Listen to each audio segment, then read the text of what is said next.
It is 7 minutes after 1 Central African time. Hello, and a very warm welcome to The Upside with Tebogo Lekhuleni, and I am Nompumelelo Ngubeni. How are you feeling? Hello. I'm fantastic. Hot.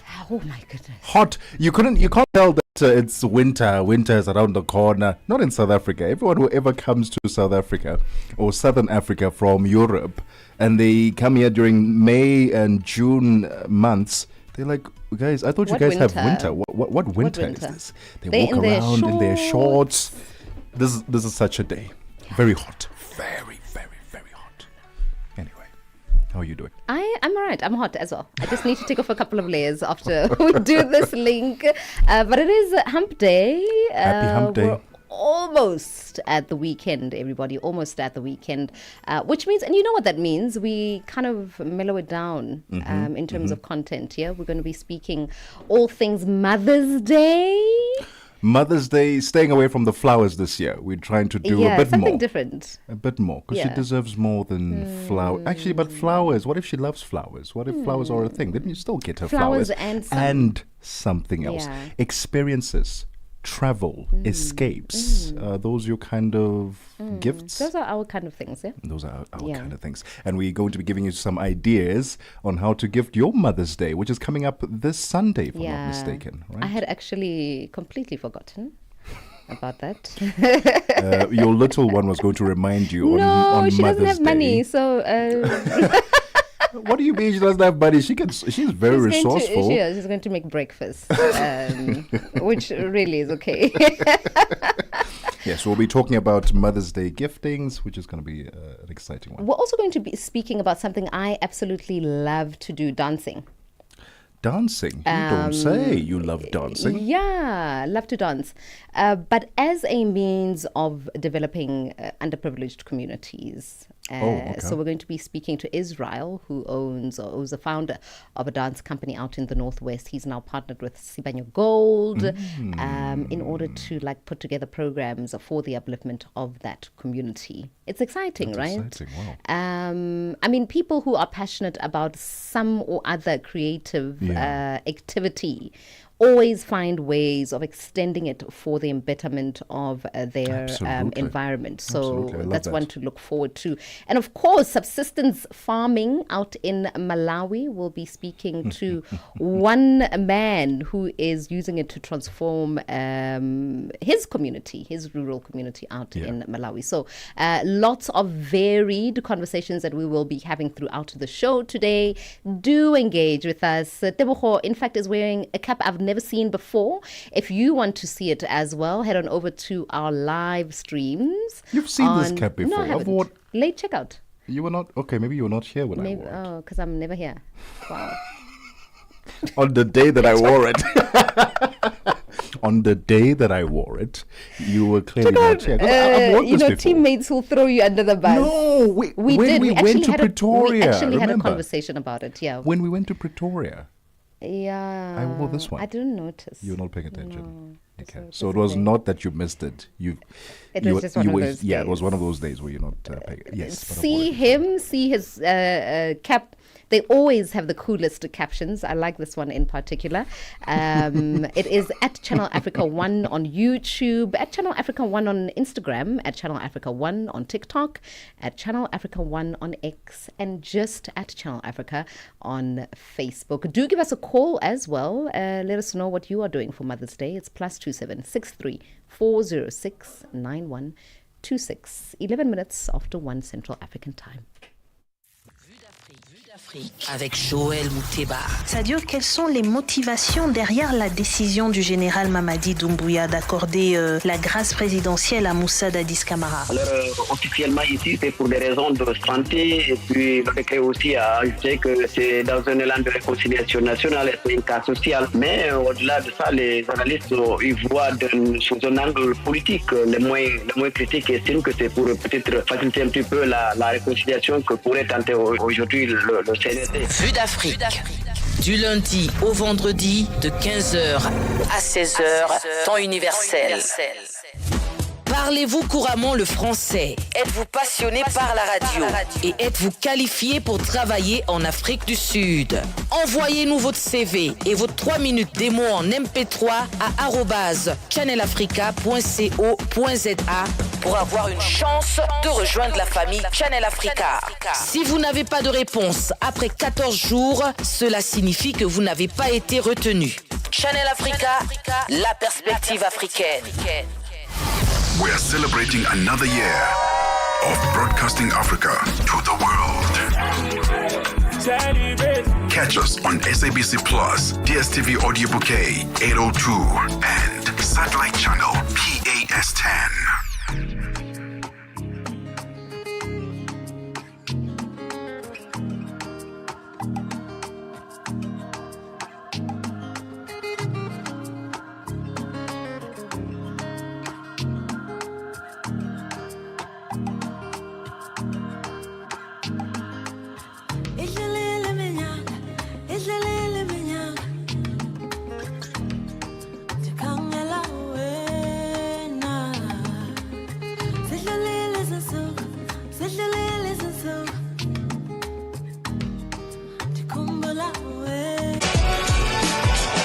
Multi-award winning, internationally recognized, digitally accessible across the globe. When Africa speaks, the world listens, and Channel Africa makes sure of it. For business, for culture, for Africa. Partner with Channel Africa because Africa's voice is the future. Africa is a story. A living, breathing, ever-evolving masterpiece. And for over 5 decades now, one voice has told it like no other. Channel Africa.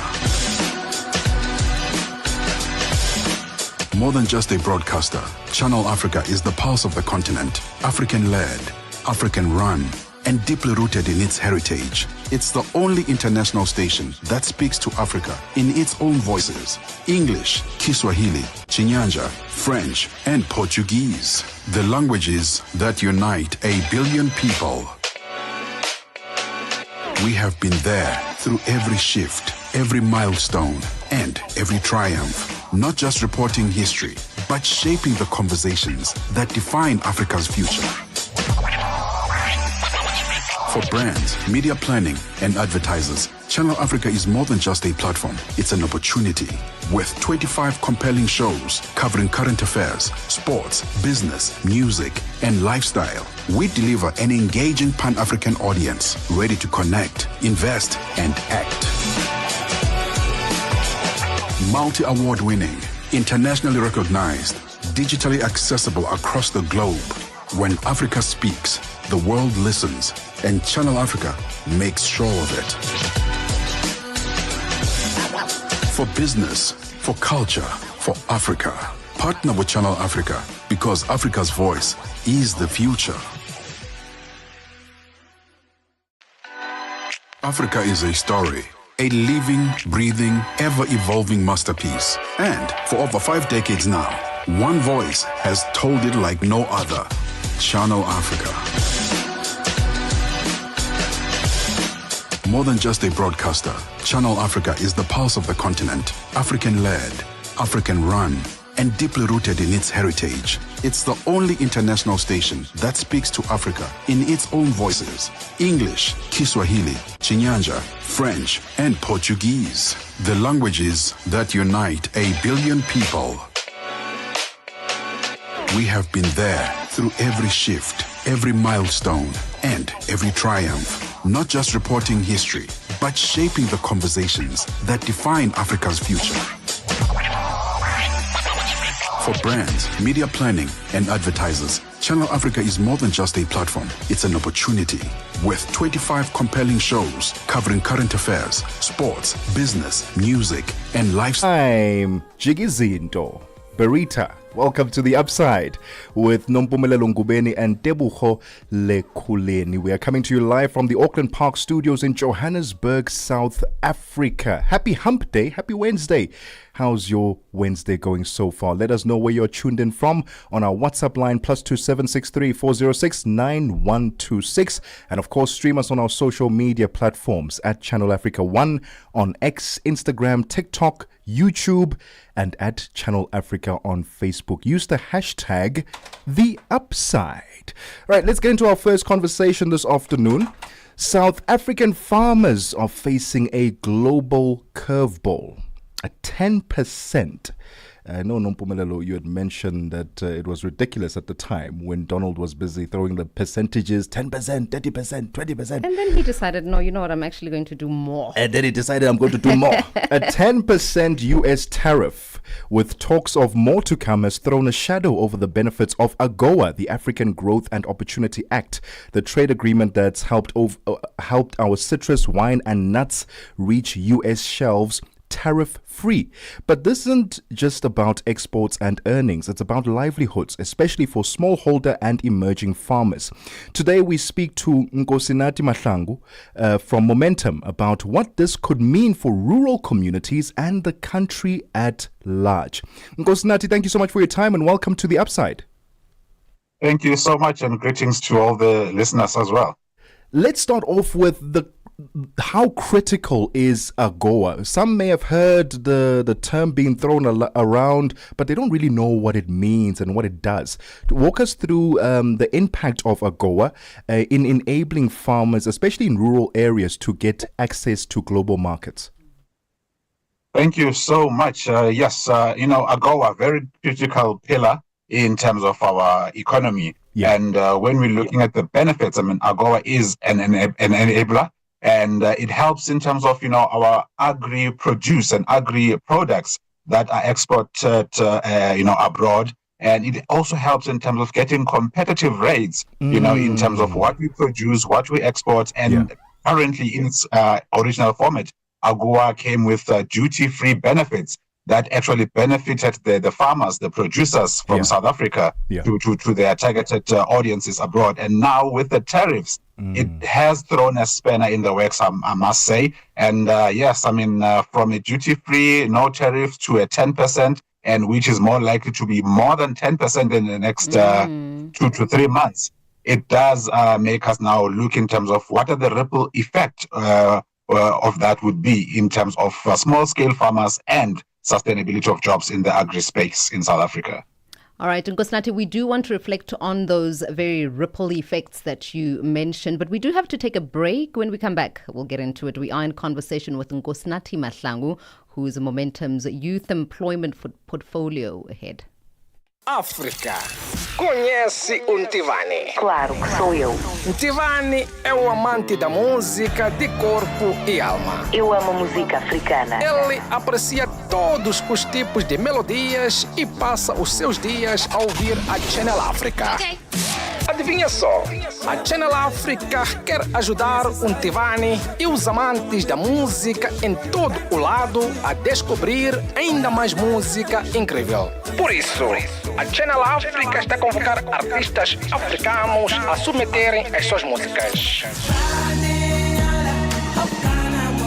Músicos, lembrem-se de nos dar todas as informações relevantes no music@channelafrica.co.za. As submissões são a vossa oportunidade de ser ouvidos, mas não garantem inclusão na lista. Todas as submissões serão cuidadosamente analisadas para verificar se cumprem os requisitos da nossa estação. Canal África, a perspectiva africana. Join Tebogo and Nompumelelo on The Upside, where optimism meets opportunity. All right, 21 minutes after 1 Central African time, still in conversation with Nkosinathi Mahlangu, who is Momentum's Youth Employment Portfolio Head. Nkosinathi, just before the break, you were speaking, you were just about to get into the ripple effects of these tariffs by the US. Let's look at them. I mean, just the top of the head, speaking youth employment, job losses in a country where there is some 40+% of youth unemployment. It is devastating, to say the least, Nompumelelo, because when you're looking at the benefits that came with AGOA in terms of how competitive our rates are, and then you bring it back into the South African context where the small-scale farmers, they are also enjoying the opportunities of being part of these offtake agreements with the commercial farmers, where their produce and products can also form part of the items that are going abroad. Now, with that now being, disturbed, or with the changes that are happening currently, it means now we have to revise in terms of how our small-scale farmers can also, continue to participate and also be competitive in this space. And this also speaks into how that pricing or that cost implementation or that shift can translate into the jobs that they have. How do they remunerate their workforce? Can they sustain their businesses? And should they go and seek market access opportunities elsewhere?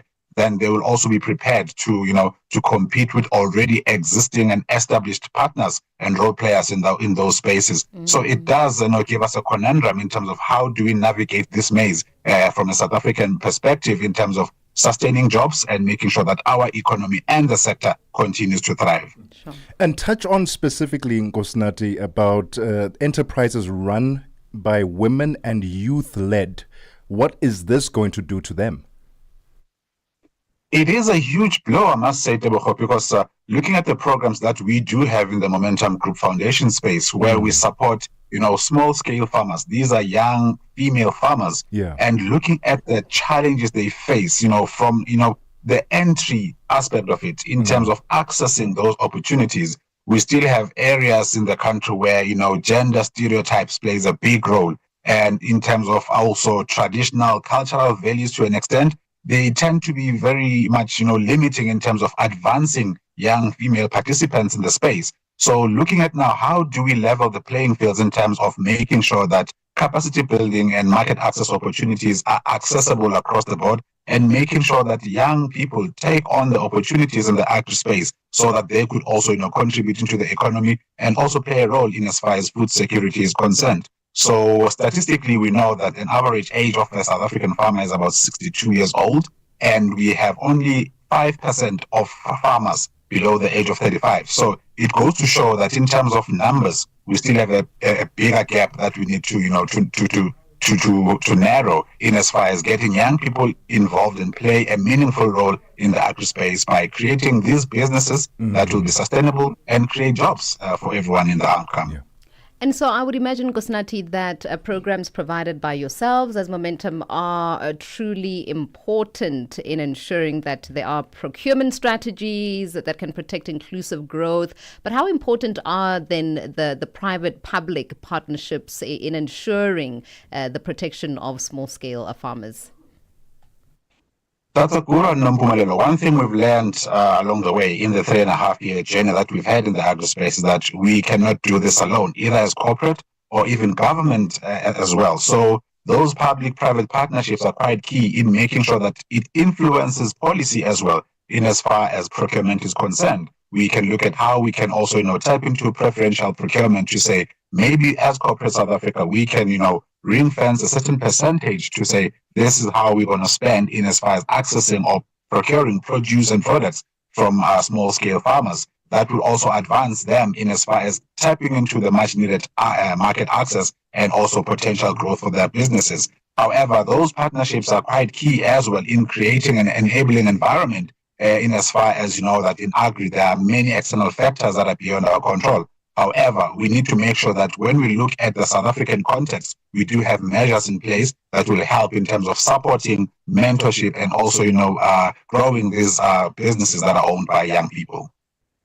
Nkosinathi, let's talk about long-term solutions, partnerships being one of them, to make the sector more resilient to global economic shocks like these ones. Are there any that we can look forward to implement that are practical and perhaps even timelines that can be attached to them?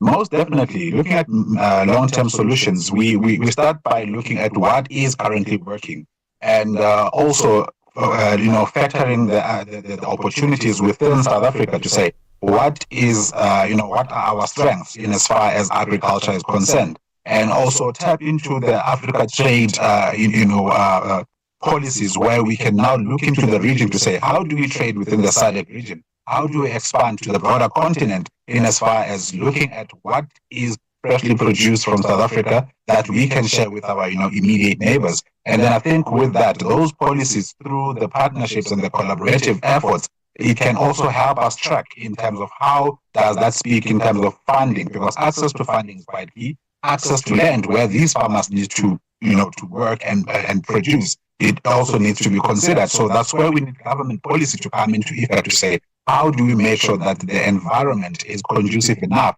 for the farmers, whether it's commercial farmer, whether it's a small scale farmer, but however, how do they coexist in a manner that also enables them to be economically active and participate, and then also position South Africa as one of the role players in the agri-space continentally. Nkosinathi, just as we wrap up, if young people out there in the agricultural space are keen on some of the programs that you run, how can they get a hold of you? Well, we do currently have a program currently in KwaZulu-Natal where we're focusing on young female farmers. It's called the Momentum Group Foundation Women in Farming. And on our website, the Momentum Group website, on the CSI banner, there are programs that we have in as far as agriculture is concerned, and this will also give potential participants access to see how our other implementing partners run their programs. We're working with the likes of agri enterprises, Umgibe Farming Organics, and through those partnerships, then there could be potentially an array of programs that young people can tap into, as we have learned that the agri-space does have room for young people to participate, and there is potential growth that can help young people become economically active and be role players in this sector that can help us secure food and also have our economic numbers moving positively. Collaboration, I think is the key there. Absolutely. Nkosinathi, thank you very much for your time this afternoon, and kudos to you for all the work that you are doing for young farmers in the country. Much appreciated. Thank you so much. That is Nkosinathi Mahlangu, Momentum's Youth Employment Portfolio Head. They're speaking to us about their programs and the impact that the 10% tariff increases that the US has implemented on South Africa will have on young farmers in the country. Something that you want to pick up at some stage in your life, every right? Every day want to be a farmer? Every day. What would you be producing? Cattle. Cattle? Yeah. Wow. Yeah. Be a cattle farmer. Obviously, there's money in that. Lots of it. And I'll be baking bread and sending you all to studio. Not citrus. No. You seem like health nut, blenders and smoothies and all that. It'll be cattle. I'll be feeding the sheep and all. Let's head on over to sports news. I mean, we're inching closer to Saturday in anticipation for the Kaizer Chiefs and Pirates. Did I not put up a poll on social media to ask predictions for Saturday? I'll give you the results later. All right. Listen, just be careful because we have a bit of a jittery Ndando or technical producer who's a Pirates fan, and that you don't want to make enemies with him. Musibudi Makura, or is it Fikile Lengwadi today? Hi, what's happening in sports? Sports on Channel Africa. The African perspective. Hi guys, this is what's happening. Amajita head coach Raymond Mdaga is not getting carried away by his team's emphatic 4-1 win over AFCON Under-20 Group A leaders Sierra Leone at the Suez Canal Stadium in Ismailia last night. The win sees Amajita moving to the second spot in the group with 6 points, just a point behind Sierra Leone, who have played all 4 of their matches. Coming into this game, Sierra Leone were unbeaten with 2 wins and a draw. Amajita had to be strategic in their approach. After an early goal in the first half from Jody Ashin, Mdaga says it was important to manage the game in the second half. Always in a plan, even before you go to the game, but what made us a bit relaxed, it's struggling a bit in the first half with that goal that we scored when they were trying to put pressure for us. When we came back in the second half, we were able to settle. See, when you come back and settle out of pressure, then it gives courage to say we still has it, and indeed it worked for us. We were able to score a number of goals in the second half, and it's quite a good result, and it's a motivation on its own for the boys. Next, from Daga and his team will be a COSAFA derby against Zambia on Friday in Cairo, and to seal the qualification to the last 8. They need to avoid a loss against the Zambians. Mdaga has more. Yeah, you see, we always stick to the plan. We knew we are in a group of 5 teams, so the plan should be, irrespective of maybe getting the results, you need to play all the games, and you give respect to any other team that is there. And you could see we still need more because we lost 1 against Egypt, and for us to be sure of qualifying, so it means we'll still approach Zambia the same, with the same mentality, same attitude, same understanding of saying when we get inside the field of play, this is how we play. So we will do the same. On to rugby news. The Junior Springboks' chances to win the Under-20 Rugby Championship is hanging by a thread after Australia beat them 29-24 in Gqeberha. The South Africans wasted a 14-0 halftime lead, and Australia came back with a bang in the second half. Australia and New Zealand now share top spot on the Under-20 Rugby Championship log with 7 points each after 2 rounds. Earlier, New Zealand beat Argentina 71-25. South Africa are third on the log, and Argentina last with 1 round of matches remaining. Argentina take on Australia, and South Africa up against New Zealand will clash in the final round. That's on Sunday. And the Basketball Africa League, the BAL, and the City of Dakar unveiled a newly renovated basketball court in Yoff, Senegal. The court, which will provide a safe space for the local community of more than 5,000 to learn and play the game, is part of the BAL's commitment to leave a lasting legacy in the communities where it operates, and supports NBA Africa's commitment to build 1,000 courts on the continent over the next decade. The court was unveiled at the opening ceremony by the Secretary General of the City of Dakar, Mohamed Diop, Mayor of Yoff Community, Seydina Issa Laye Lamb, Semb, NBA Africa CEO Claire Agamanzi, and BAL President Amadou Gallofor. Let's end with cricket news. Jemima Rodriguez played a blinder of an innings to register her second ODI century and guide India women to an imposing 337 for 9 in their Servo Cup Women's Tri-Nations Series match against South Africa's women at the R. Premadasa International Cricket Stadium in Colombo. South Africa needs 338 runs to win. The toss went South Africa's way, and Chloe Trion and South African captain asked India to bat first. For any sports stories you'd like to share with us, please send an email to newsroom@channelafrica.co.za or call us on +2711 714 4459. This is Channel Africa Sport with me, Fikile Lingwati. Sports on Channel Africa. The African perspective. Ahoy, matey! Captain here to help, right, boys? Set sail with us on a digital voyage like no other. Channel Africa has a treasure trove of awesomeness. That is our website and social media pages.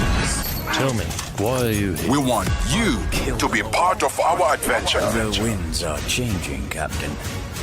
And this time... Imagine a world where curiosity knows no bounds, where entertainment meets enlightenment, and where every click leads to the African perspective. Visit us on our website, www.channelafrica.co.za, or follow us on Instagram or on X at Channel Africa 1. Go on, like us on Facebook at Channel Africa 1. So, spread the word, tell a friend. that Channel Africa's online variety is what they need on the web. Channel Africa, the African perspective. We take no sides, none whatsoever. We are the upside.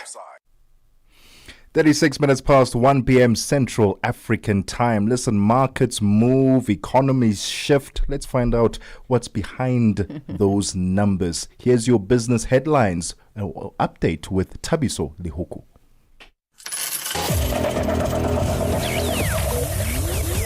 Business news on Channel Africa. The African perspective. Thanks, Tebogo, and good afternoon. South Africa's Electricity Minister, Dr. Hussein Ramokgopa, says diminishing current natural gas reserves in Pande, Mozambique, present South Africa with both risk and opportunities. Ramokgopa was speaking at the Natural Gas Symposium hosted by Wits Business School in Johannesburg. South Africa will no longer be able to import natural gas from Mozambique from next year.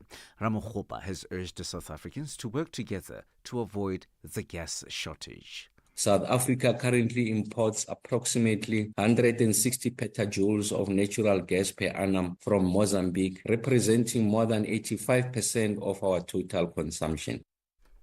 Meanwhile, Petroleum Agency of South Africa acting CEO Dr. Bongani Saidini says gas was discovered in the country between 2019 and 2020. However, experts say this may not help in curbing the looming shortage of natural gas used by local manufacturers. It takes between 8 to 9 years between discovery and production. Saidini shared insights at the gas symposium taking place at Wits University. I have just demonstrated and articulated the fact that gas was found in 2019-2020 through the Brelpada and Leipert wells by Total Energies and Partners, gas that is a right that is now held by Main Street. Ghana's consumer inflation has slowed for a fourth month in a row in April to 21.2% year-on-year from 22.4% in March. Government statistician Alison Drisu says that the latest decline was driven by a moderation in both the food and non-food inflation. Ghana's economy has been battling persistently high inflation with the rates above the central bank's target of 8% with a margin of error of 2 percentage points either side. Energy giant ExxonMobil is set to inject $1.5 billion into the development of its deepwater operations in Nigeria. The planned capital deployment spanning from the second quarter of 2025 to 2027 will primarily focus on revitalizing production at the Usan deepwater oil field located on the key offshore block OML 138 in the eastern Niger Delta. The Usan field, which was discovered in 2002 and granted development approval in 2008, commenced production in 2012 and currently comprises around 34 subsea production and injection wells. Tantalite prices hit 2-year highs in Europe last week, driven by supply disruptions stemming from tensions in Democratic Republic of Congo, the world's leading producer of the mineral that supplies the electronics and aerospace industries. Tantalite is trading between $100 and $105 per pound range on the European stock market, its highest level since April 2023, and a 25% increase since unrest started in January. Joey Lekhuleni has more. Tantalite contains tantalum, a metal used for capacitors, medical devices and components for nuclear reactors. The DRC has experienced a surge in violence since M23 rebels launched a major offensive. Senior analyst for critical minerals at information provider Argus says this is why many Western smelters are not sourcing tantalum from the DRC and Rwanda. $1 in Nigeria is trading at 1,000 naira 605. Botswana 13.47. Kenya 128 shilling 346. In Zambia 27 kwacha 27. The BRICS countries in Brazil, the dollar will cost you 5 ruble 69. Russia 80 rubles 92. India 84 rupees 40. China 71 21. And in South Africa, the dollar will cost you 18 Rand 23. $1 is trading at 75 pence to the British pound and 88 to the euro. Gold $3,382 and platinum at $986 per ounce. Brent crude oil $63.14 a barrel. For any business stories you would like to share with us, please send us an email to newsroom@channelafrica.co.za or call us on +27 11 714 4459. For Channel Africa Business in Johannesburg, I'm Thabisolo Hugu.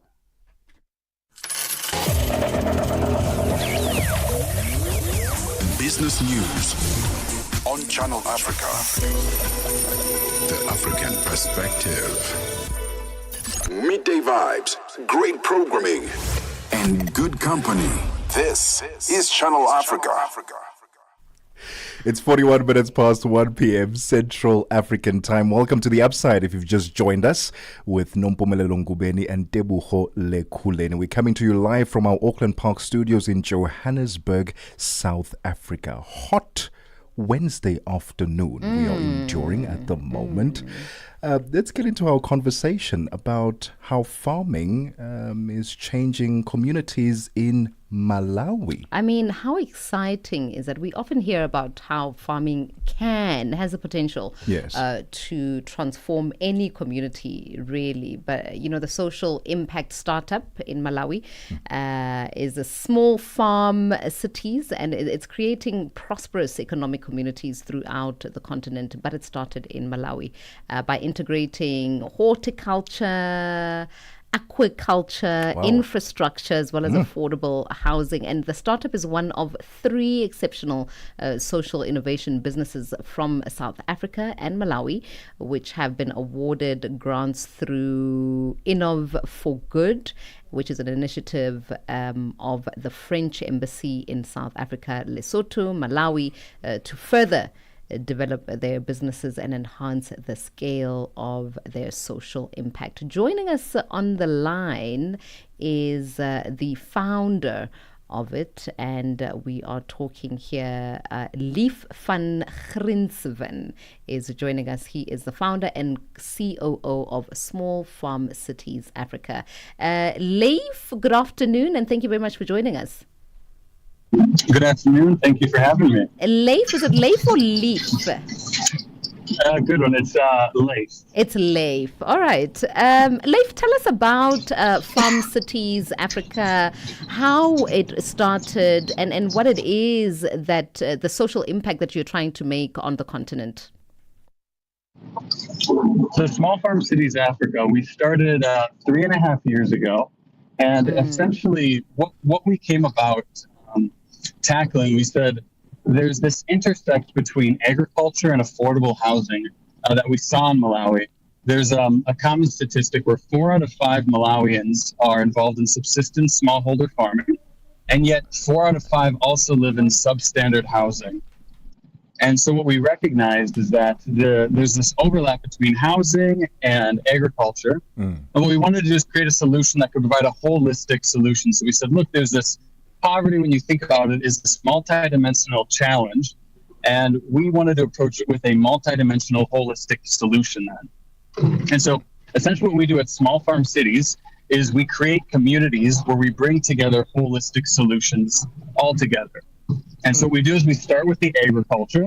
And so we do agricultural plots around homes as a way to generate income.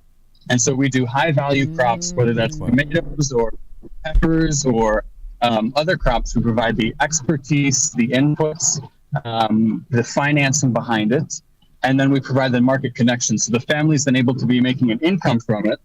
But then we pair that then with a home.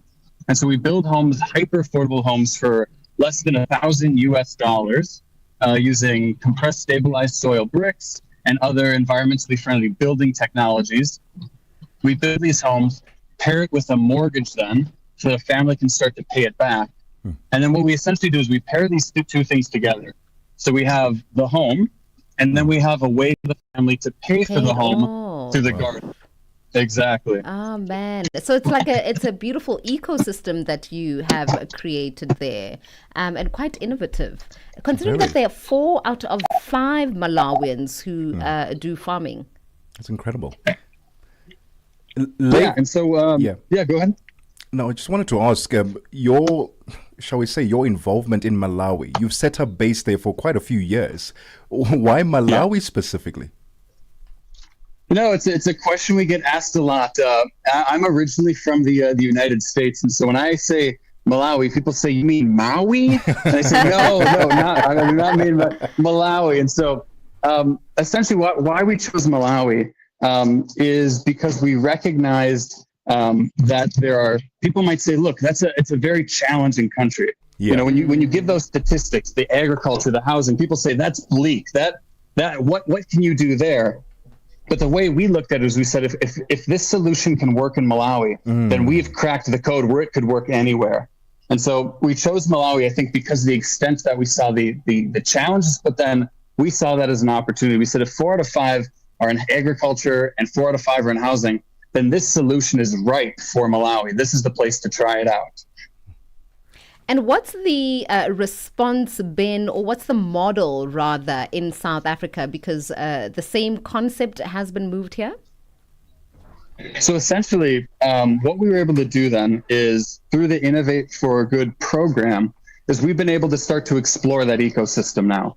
And so we started in Malawi 4 years ago. We've had 3 sites to date. So each site kind of growing one on another. And so, we have a 200-person capacity across our sites. We have 150 employees to date. And so really with the Innovate for Good program, now we're starting to say, look, we've started to figure out how this model can work, how families can be owning homes and making money in these communities. And now with the Innovate for Good program, we're saying, how do we start to apply this elsewhere? Is there an appetite in South Africa? Is there an appetite in Zambia? Is there an appetite in Zimbabwe? And so really this program has helped us to start to gauge that. And what's been really exciting is the feedback is there. People are saying, how can we start to adopt this model where it's a business, right? It's sustainable. Yeah. It's not being propped up. People are making money. We ourselves are sustaining so that you really can start to unlock scale with this as well. And so we're right now exploring the South Africa, the ecosystem, but it's been great feedback and a lot of interest from some strategic partners. And Leif, how has the response been from the people in Malawi, families whose lives have changed through this initiative? Yeah, no, it's been exciting. We one of the stories that we'll share, our first community members actually were families who had lost their home in Cyclone Freddy. And so if you remember about 2.5 years ago or so, Cyclone Freddy came to Malawi, it decimated the south, it left about 500,000 people displaced. And so what we were at that time, we were we were early on in our work, and we were just finishing our community, and we said, the community's not fully ready. We wish we could do this, that, and the other thing. But we said, it's for such a time as this. And so we actually, the first community members, we actually went down south, started meeting with families, said, look, we have a community model. It's a bit different. And then from that, actually 14 families were able to come with their children up to the site, move into an affordable quality home. They had lost their home. They moved into a great home. And they were able to start to make money right away in the agriculture, start to make an income, start to feed their families, and really have a place of stability. I think sometimes when people think about development, people think it's always about taking 2 steps ahead. But I think really the key to development and upward mobility is taking 2 steps ahead without taking 3 steps back. It's when you develop, how do you find ways to protect that development? How do you mitigate risks so that you're moving ahead? But then, we had the El Nino weather pattern last year, bad yields in Malawi. And guess what? You see a lot of people going backward because of that. And we're saying, one of the benefits with the community is, yes, you're moving ahead. You have a better home. Your kids are growing up in an environment where they have access to clean water, to good waste management systems, to income. But then how do you also protect that so that, you don't lose that? And so, I think what's been exciting is it's the duration. It's families that stay with us over a period of, we're coming up on 2.5, 3 years for some of these families. And I think that testifies to it because they're not only moving ahead, but they have not moved backward. And I think when you can start to get a critical mass of people moving ahead, that's when communities, that's when entire districts, that's when countries can really start to transform. So interesting. I want to know to what extent you have the community's involvement or input when you go into them, right? And I ask this just because of, I think about the circular sanitation that you, circular sanitation solution that you showcased. I'd like to know more about that. And did you get input from the community members themselves? Because they also, while you're coming in with a solution for housing and capitalizing on their already farming or already underway farming, what you are also doing is also adapting to their way of life. So talk to us about kind of the ratio of input, who's finding solutions for what between communities and yourselves. No, that's the right question. I think one of the things that, I'll give you an example. When we came first to Malawi, we wanted to get into affordable housing. And so one of our first homes that we built was for $3,000. And so, our team, we were so excited. We were patting each other on the back. And then we went and started to get feedback on this house from local communities. And you might have guessed what the feedback is. The feedback is that home is way too expensive. How can I afford that? And so what we realized then at that moment is, it's not about building a home from our perspective. What do we want in a home? I think that's a common approach you see is what do I require in a home? Instead, what had to happen after that moment, that was actually right around the time of Cyclone Freddy. And so what happened in that moment then, the Cyclone Freddy happened, and we immediately started getting feedback from communities. So for example, what we did with Cyclone Freddy is we did a temporary shelter to get people into a home. But then during that process, we talked with them and we said, look, you lost your home from Cyclone Freddy. Tell us about that home. Why did it not work? Why did it not last? What changes would have you made? And from that feedback, then we went ahead and then built the more permanent structures for these 14 families. And so having community design, it's not even building it and saying, what's your feedback on it? It's through the design process. Tell us about, the improvements, the changes, the challenges. And I think the other thing is building it at their budget. I think that's one of the biggest things that we miss a lot of times is saying, oh, I want a home that looks like this and has sliding doors and has the big windows. And you say, that's great. But what can someone not only afford right now, but the other big point is what can they maintain? Yeah.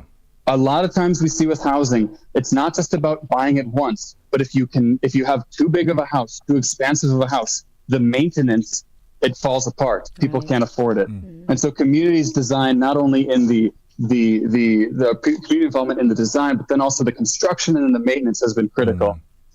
The other thing I will touch on too is, there's two ways to do this model. One is through going to existing communities. The other is through greenfield projects, land that is completely undeveloped. And so whether it's for an urban planner or an internally displaced group of people, there's a lot of land that goes uncultivated. And so sometimes people are getting moved around, or you might say, look, we're trying to find an alternative to a slum. Could we come up with a new place that could interest people from, instead of going into the city, going into a new community instead, going into this agricultural community? And so sometimes when you do a greenfield project where you develop undeveloped land, that also becomes easy too, because you can start on a blank slate and then start to work with the surrounding communities or targeted demographics that might be interested in this community then. Leif, your team recently showcased at the Change Now Summit in Paris. Talk to us about the significance of that and the buy-in perhaps, and perhaps even feedback that you might have received during this showcase in Paris.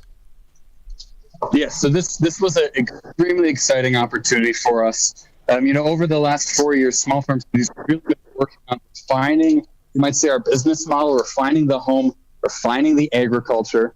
And this is really a moment for us to step out and say, hey, everyone, here's what we've been up to.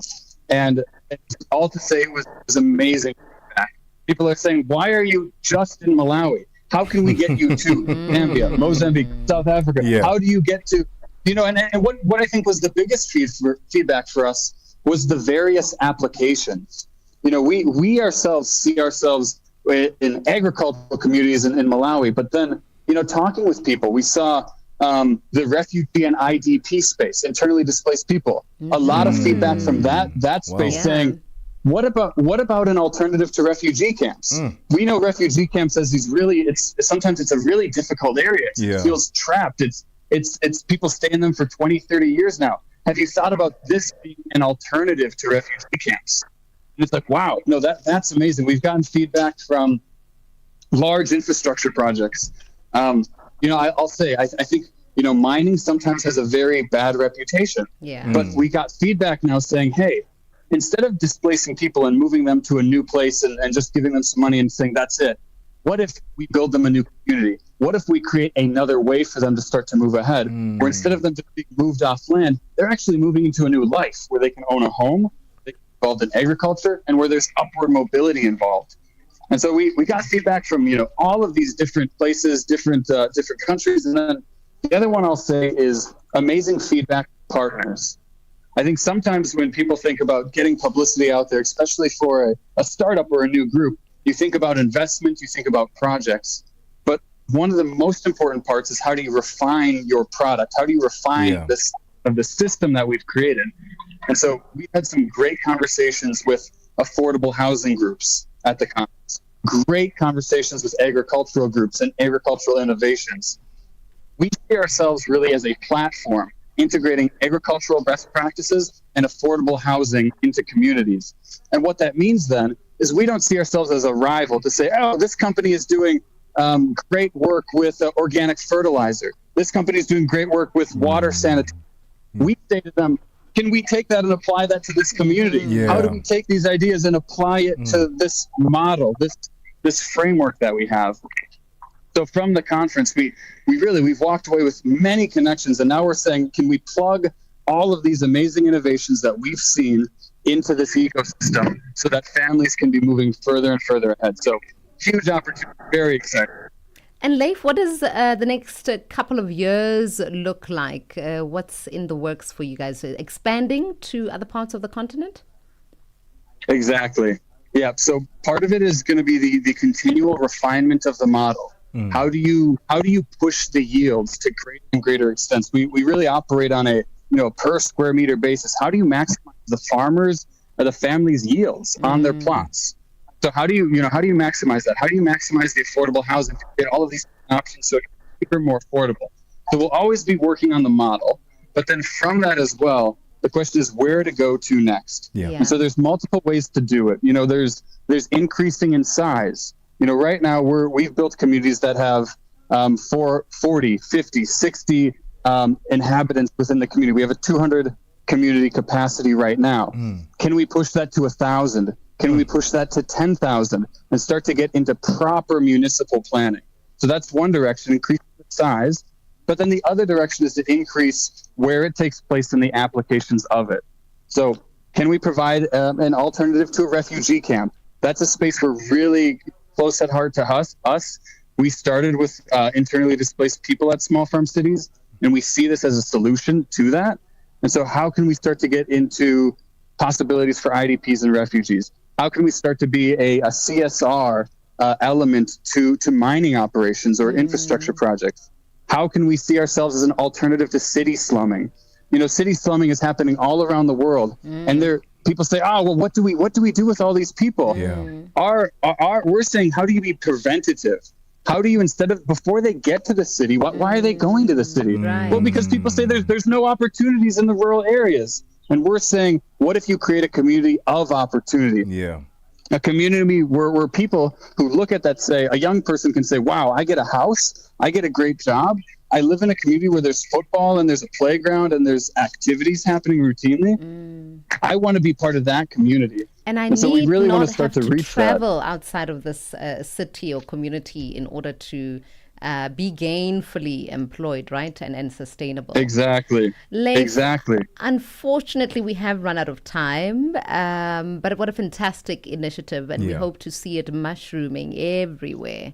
Thank you for your time this afternoon. Thank you so much for having me. The voice there of Small Farm Cities Africa co-founder and COO, Leif van Grinsven.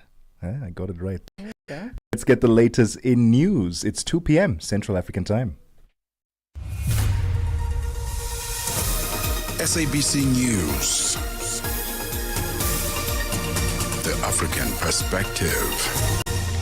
Thank you, Tebogo. Top stories. Asawa, the VIP Protection Unit members of South Africa's Deputy President acquitted of several charges, and Pakistan's National Security Committee discusses the next steps following a dramatic overnight escalation with India. Good afternoon. South Africa's National Police Commissioner Fani Masemola says he will study the report on the acquittal of 8 members of Deputy President Paul Mashadile's VIP Presidential Protection Unit.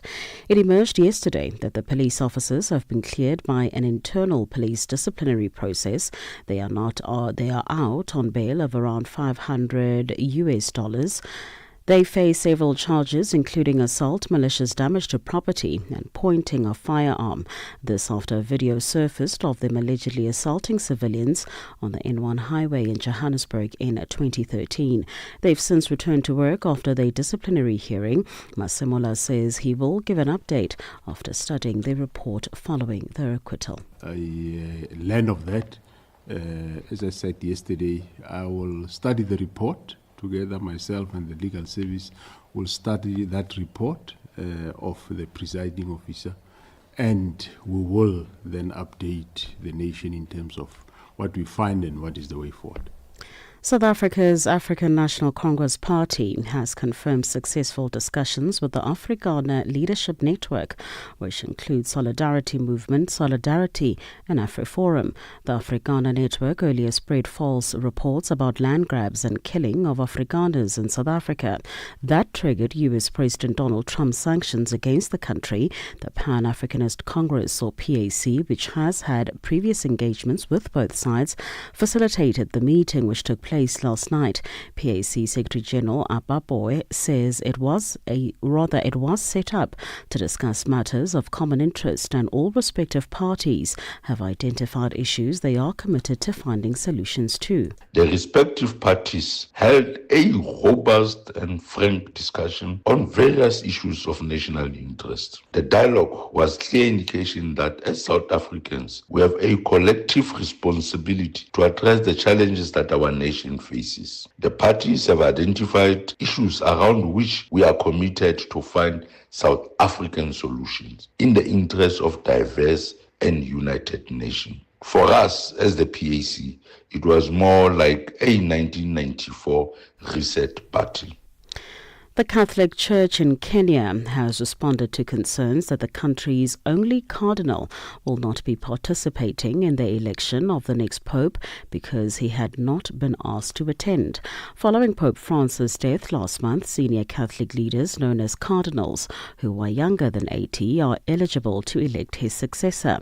They are due to begin a meeting in the Vatican today, but Kenyan Cardinal John Nju, aged 79, was quoted in a Kenyan newspaper saying that he had not been invited and he did not know why.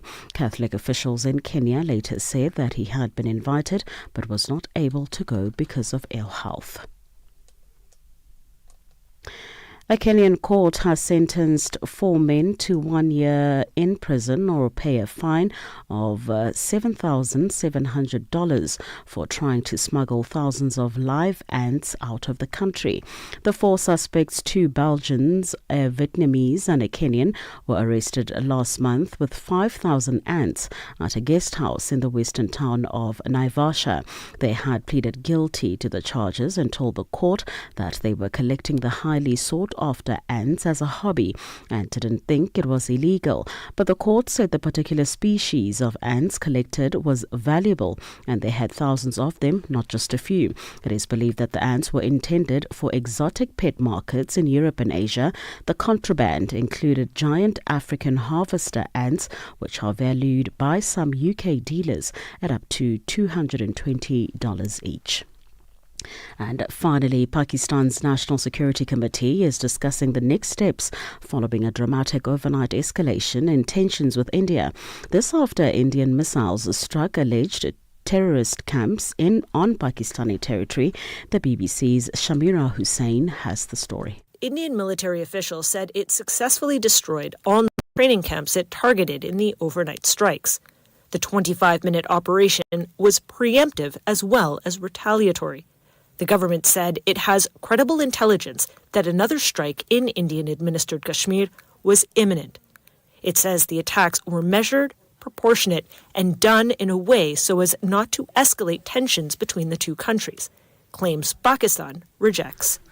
Recapping the top story this hour, South Africa's National Police Commissioner Fani Masemola says he will study the report on the acquittal of 8 members of Deputy President Paul Mashadile's VIP Presidential Protection Unit. It emerged yesterday that the police officers have been cleared by an internal police disciplinary process. For any news stories you would like to share with us, please do send an email to newsroom@channelafrica.co.za or call us on +27 11 714 4459. For Channel Africa News, I'm Cholani Tulongwebe. SABC News. The African Perspective.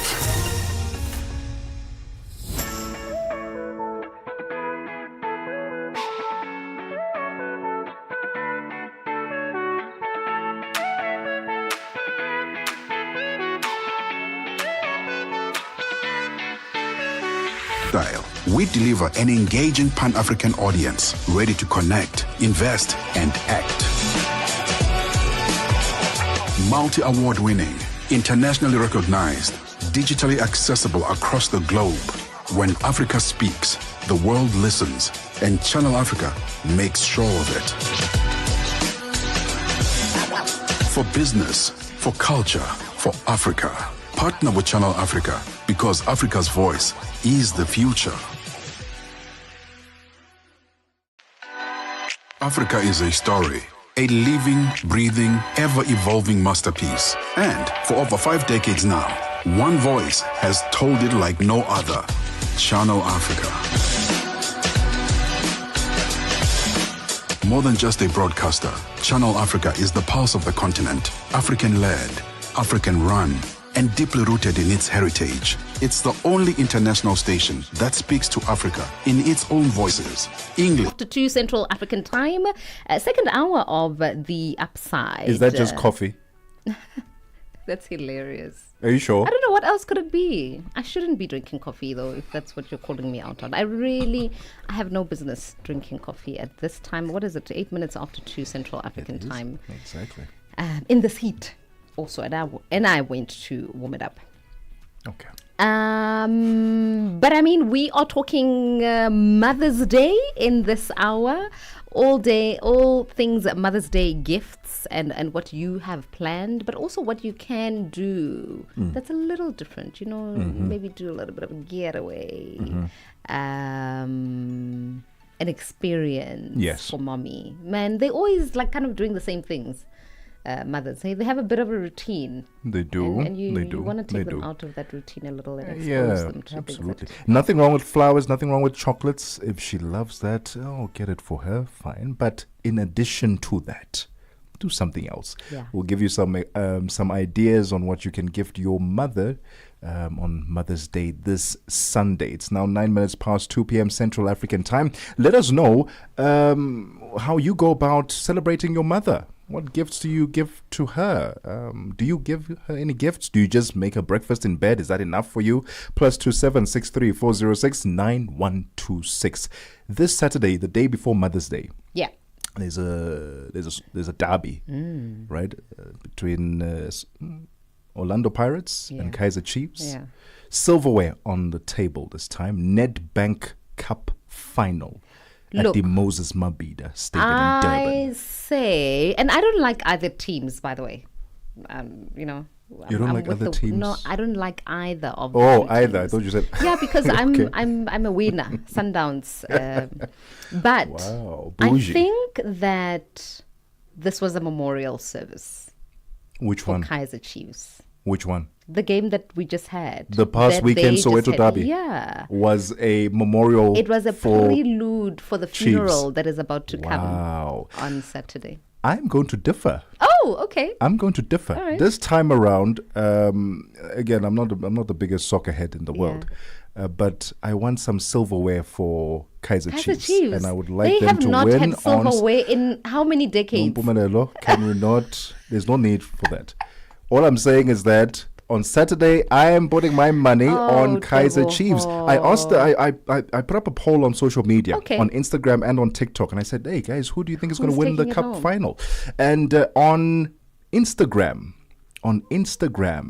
it was 67% Kaizer Chiefs, 33% Orlando Pirates, and on TikTok, 67% Orlando Pirates.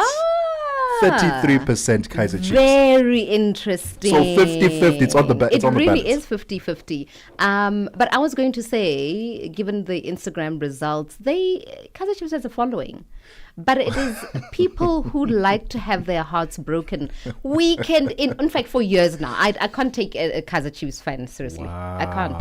You enjoy torture. Wow. That's it. All I'm saying is that I'm going for Kaizer Chiefs. Who are you going for this weekend? Let us know. +27 63 406 9126. We should put some money on the table. Not even money. Maybe like I don't gamble. Maybe like I don't know. We must find. Let's find something we both like. Let's find something. All right. Oh, lunch. A hike? How about a weekend getaway? Anyway, it's 12 minutes past 2 p.m. Central African time. This is The Upside on Channel Africa. Got something to say? Are you passionate about issues that matter? Do you have a voice that deserves to be heard? Well, we've got the perfect platform for you. Call in or drop us a WhatsApp on +27 63 406 9126. And we will call you back so you could have your say and be part of the conversation. 30 years of age. I just turned 30 on the 15th of November. So that's who I am, It's not just talk. It's your chance to air your views, share your opinion, engage with the community that values your perspective. Follow us on our social media. Visit our website at www.channelafrica.co.za and get ready to share your views on Channel Africa, the African perspective. Africa. It's time to plug into the heartbeat of the continent. Tune in to Channel Africa, your go-to radio station that broadcasts in 5 different languages. L'Afrique du Sud célèbre la journée nationale du Kabla hujaitwa kwa jina la Double K or more of our forests have been destroyed. Partido Africano da Independência da Guiné. See, Channel Africa represents every corner of this amazing land. From Lagos to Cape Town, Nairobi to Dakar, we've got you covered with the freshest news, music, and cultures. So, turn up the volume, feel the rhythm.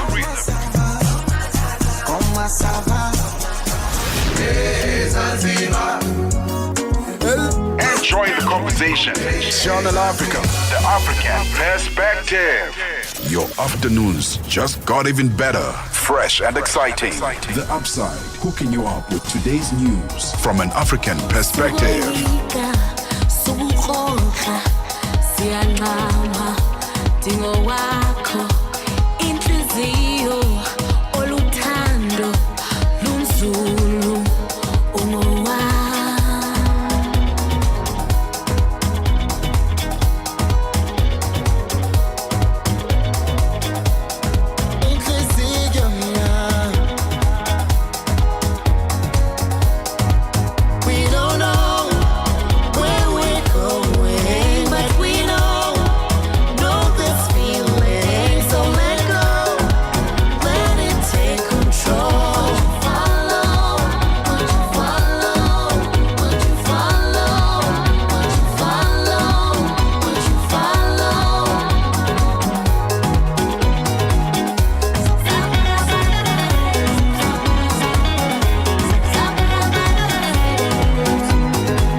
Kiswahili, Chinyanja, French, and Portuguese. The languages that unite 1 billion people.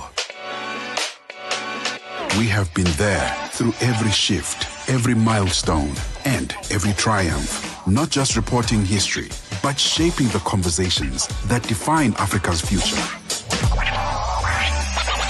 For brands, media planning, and advertisers, Channel Africa is more than just a platform. It's an opportunity.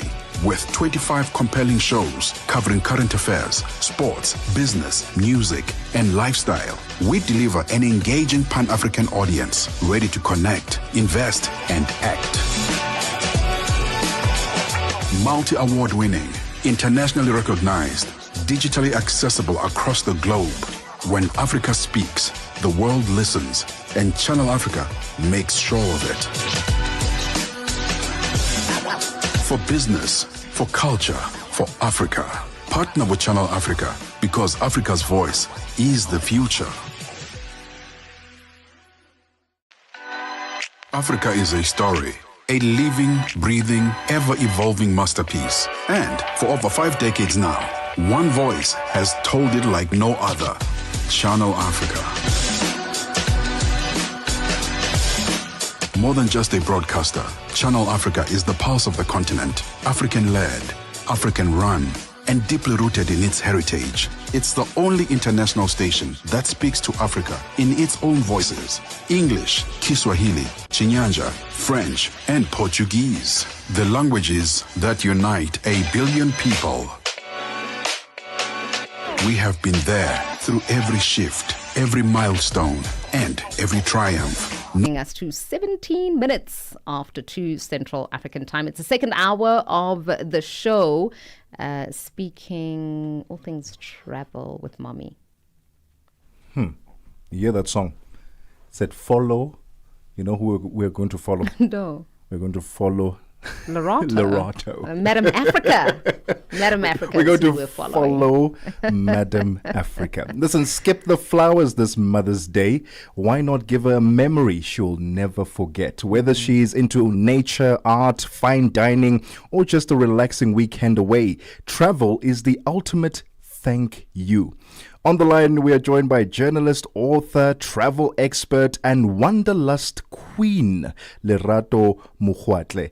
Joins us to help you match every kind of mom with the perfect Mother's Day escape. Lerato, thank you so much for your time and welcome back to Channel Africa. Welcome to the Upside.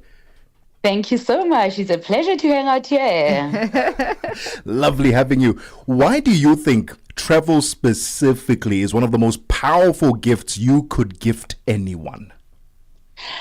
I think traveling is such a enriching experience to just to go somewhere new or a place you've dreamed about and discover the world in ways that you didn't know that it exists. And those are memories that last a lifetime.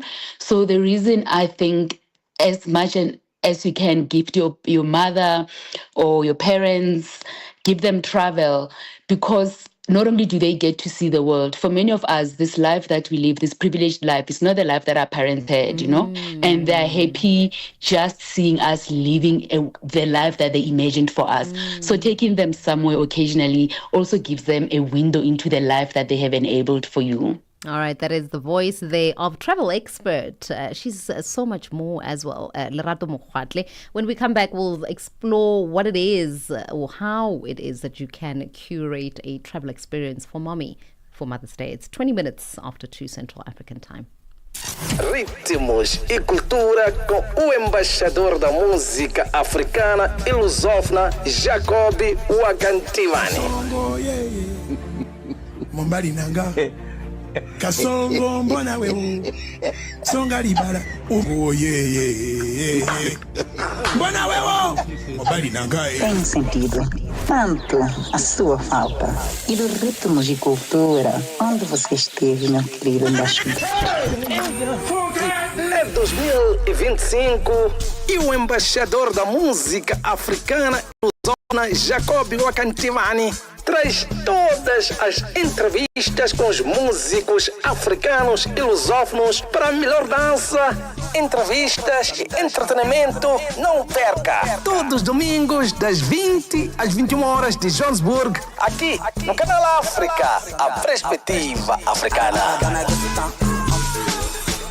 Whatever you want to hear about today's talk, you can only get it on the Upside. Every weekday, 2 to 5 p.m. Central African Time. All right, 21 minutes after 2 Central African Time. Still in conversation with Lerato Mokgwatle, who's a journalist, author, and travel expert. And we're really looking at what it is that we can do for our mommies outside of just the ordinary, right? The usual. Yep.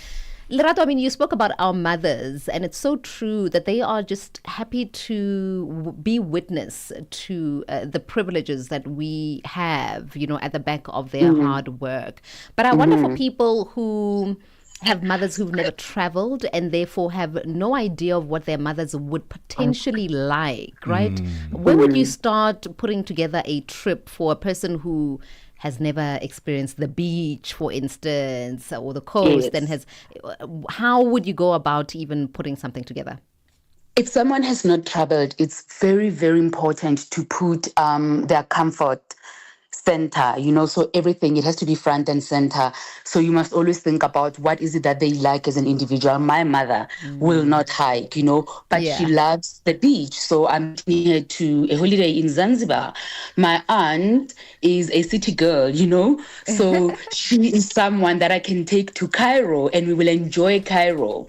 So you always have to make sure that the experience you choose really reflects a person's interest. And if a person is unsure, because part of the reason we travel is to discover ourselves and discover things that excite us, then try to make it a very well-rounded destination. So, for example, if I want to take my mother somewhere special for the first time for 7 days, I might not necessarily want to take her to a national park, right?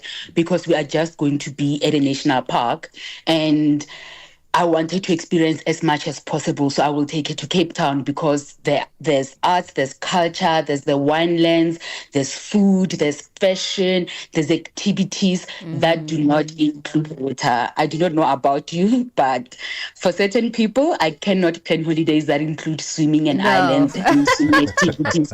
So even when you take them to islands, you can't say, let's go. No.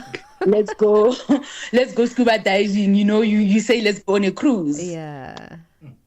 Lerato, you mentioned something very important there. You said we must put their comfort center stage. Mode of transport is also something to consider, isn't it? Because you don't want to put poor mom in an aeroplane when it will traumatize her. She's not ready for that yet. She just wants on the road. She feels safer there. How important is that in considering and planning this itinerary, that we consider things like mode of transport? Thank you so much for raising this. It's absolutely important because we have different comfort levels, you know, and there are people who are genuinely afraid of being on a plane, right? So you turning that into their moment of bravery, for me, lends a lot like torture, because why is a person having to be brave and strong and suck it up to get to a place? Pick a destination that you can drive to, hire a car, get a chauffeur-driven car, car. Join a tour group. Some tour organizers, for example, will organize a trip from here to Mozambique, and they quite literally pick you up at your doorstep and deliver you back at your doorstep, you know? So it's very, very important. You must make sure that everything is geared around their comfort. So, for example, I'm very easygoing, so I don't care if I'm sitting in economy class or in a small seat, if I'm flying for the next 30 hours. That's just me. For me, that's part of the adventure. But if I'm taking other people along, especially a mother, seeing as we're celebrating Mother's Day and mothers, I cannot now turn her into a vagabond, you know? I must make sure that she's comfortable. And part of this actually means that your expenses are going to go up. That's exactly it. I was just about to go into that, Lerato, because, I mean, you mentioned comfort, then you're also thinking concierge services, potentially at some stage. If you're looking at not flying, but also driving, those expenses are incremental. Everything just keeps building on each other. So this would not be a trip planned on a budget at the 11th hour. No, you can't do that. You really can't do that. But I'm a victim of 11th hour planning myself. And what I usually do with 11th hour planning is that you look at local discounts and you look at local specials. Yeah. And you earmark certain points where you know that traveling is more affordable for South Africans within the country. So, in September, we get free access to all national parks, for example. So it means the price goes down. And then there are platforms that have like 45% off last minute deals on bush getaway, bush breaks. So do that. And also, when you talk about travel, I know that money can come out as something that we should worry about because we want to know, where will I get the money? It's too expensive and this economy and whatnot.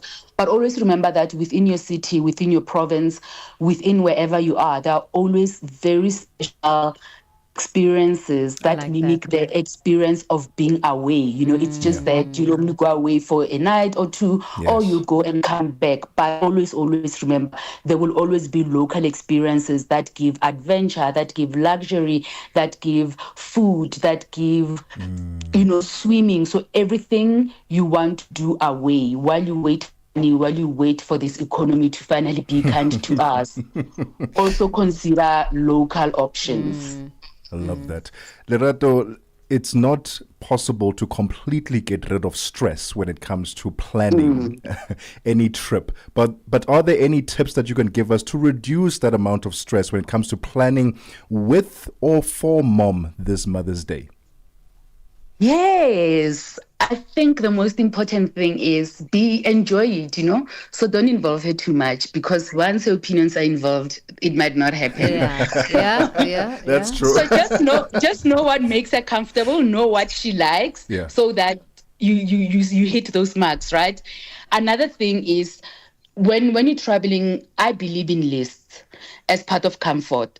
So I have to consider things like, I'll make an example with my mom. My mom is diabetic. So when I'm planning excursions, I need to make sure that there's always fruit and snacks, and I need to make sure that the restaurants, where every place that we go to, I've already called ahead to find out what the menu is, to see that she'll be able to eat anything and everything that she likes. Someone else that I travel with is allergic to shellfish. So, call ahead and make sure that everywhere we go, even as the food is being prepared, I just like doing that because I don't want them to have negative experiences.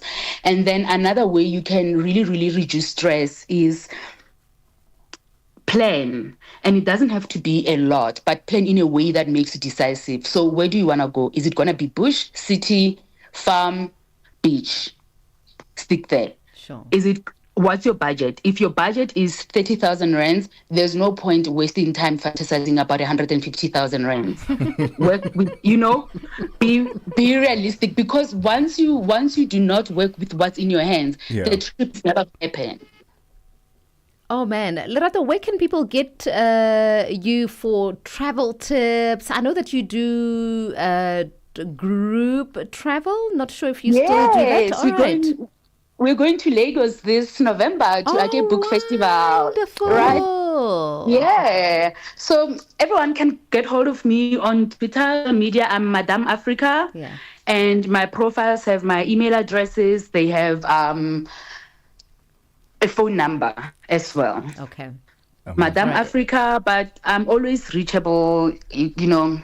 Any question you have, whether it's related to where I'm going or there's more out of this conversation that you want to have that time doesn't allow, reach out to me. It's always a pleasure and a privilege for me to help people discover the world. Lerato, always a pleasure speaking to you and getting your insights. Thank you for your time this afternoon. Thank you. Lerato Mokgwatle, journalist, author, and travel expert. You do best for your mother this Sunday. It is 30 minutes after 2 Central African time. Fikile Lengwadi is standing by. Sports on Channel Africa. The African perspective. Let's kick off with football news. Arsenal midfielder Declan Rice says they will need magical moments to overturn a first leg Champions League semi-final deficit to prevail over PSG and reach the final. The midfielder scored 2 stunning free kicks in the 3-0 quarter-final first leg win at home to Real Madrid, with Arsenal then also winning 2-1 at Bernabeu. Rice says one of his teammates will have to conjure up another unforgettable moment if Mikel Arteta's side are to prevail and reach the final in Munich. I think the manager, he calls them magic moments. He always talks about them, someone delivering a magic moment. And I think in that game against Madrid, obviously, I was able to produce 2 free kicks, which were incredible. A semi-final, it's set up for someone else, to maybe get that magic moment. Hopefully it's me again. But you're going to need a moment of magic to win a game. And as a team, we're going to need that. So hopefully we can deliver something special. Amajita head coach Raymond Mdaga is not getting carried away by his team's emphatic 4-1 win over AFCON Under-20 group leaders Sierra Leone at the Suez Canal Stadium in Ismailia last night. The win sees Amajita moving to the second spot in the group with 6 points, just a point behind Sierra Leone, who have played all 4 of their matches. Coming into this game, Sierra Leone were unbeaten with 2 wins and a draw. Amajita had to be strategic in their approach. After an early goal in the first half from Jody Ashin, Mdaga says it was important to manage the game in the second half. Always in a plan, even before you go to the game. But what made us a bit relaxed, it's struggling a bit in the first half with that goal that we scored when they were trying to put pressure for us. When we came back in the second half, we were able to settle. See, when you come back and settle out of pressure, then it gives courage to say we still has it, and indeed it worked for us. We were able to score a number of goals in the second half, and it's quite a good result, and it's a motivation on its own for the boys. Next for Mdaga and his team will be a COSAFA derby against Zambia on Friday in Cairo, and to seal the qualification to the last 8. They need to avoid a loss against the Zambians. Mdaga has more. Yeah, you see, you always stick to the plan. We knew we are in a group of 5 teams, so the plan should be, irrespective of maybe getting the results, you need to play all the games, and you give respect to any other team that is there. And you could see we still need more because we lost 1 against Egypt, and for us to be sure of qualifying, so it means we'll still approach Zambia the same, with the same mentality, same attitude, same understanding of saying when we get inside the field of play, this is how we play. So we will do the same. On to rugby news. The junior Springboks' chances to win the Under-20 Rugby Championship is hanging by a thread after Australia beat them 29-24 in Gqeberha. The South Africans wasted a 14-0 halftime lead, and Australia came back with a bang in the second half. Australia and New Zealand now share top spot on the Under-20 Rugby Championship log with 7 points each after 2 rounds. Earlier, New Zealand beat Argentina 71-25. South Africa are third on the log, and Argentina last with 1 round of matches remaining. Argentina take on Australia, and South Africa and New Zealand will clash in the final round on Sunday. Let's end with basketball news. The Basketball Africa League, BAL, and the city of Dakar unveiled a newly renovated basketball court in Yoff, Senegal. The court, which will provide a safe space for the local community of more than 5,000 to learn and play the game, is part of the BAL's commitment to leave a lasting legacy in the communities where it operates, and supports NBA Africa's commitment to build 1,000 courts on the continent over the next decade. The court was unveiled at the opening ceremony by the Secretary General of the City of Dakar, Mohamed Diop. For any sports stories you'd like to share with us, please send an email to newsroom@channelafrica.co.za or call us on +2711 714 4459. This is Channel Africa Sport with me, Fikile Lengwadi. Sports on Channel Africa. The African perspective. Vue d'Afrique avec Joël Mouteba. Sadio, quelles sont les motivations derrière la décision du général Mamadi Doumbouya d'accorder la grâce présidentielle à Moussa Dadis Camara? Alors, officiellement ici, c'est pour des raisons de santé et puis avec aussi à ajouter que c'est dans un élan de réconciliation nationale et c'est un cas social. Mais au-delà de ça, les analystes ils voient sous un angle politique. Les moins critiques estiment que c'est pour peut-être faciliter un petit peu la réconciliation que pourrait tenter aujourd'hui le CNRD. Vue d'Afrique. Du lundi au vendredi de 15h à 16h, temps universel. Join Tebogo and Nompumelelo on the upside, where optimism meets opportunity. All right, 35 minutes after 2 Central African time, having wrapped up the sports news, let's now check out what business has in store for us. Thabiso Lohoko is on standby.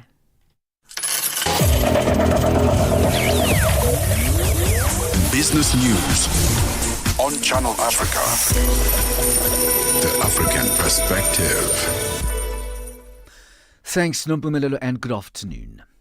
Morocco has issued 2 expressions of interest to identify bidders for its plan to build a new terminal that will increase capacity at its largest airport in Casablanca by 20 million passengers. Casablanca Airport's expansion is part of a push to double Morocco's overall airport capacity to 78 million to meet increasing traffic in the run-up to the Soccer World Cup, which Morocco will host with Spain and Portugal. Authorities say the terminal is expected to be ready in 2029 at a cost of $1.6 billion.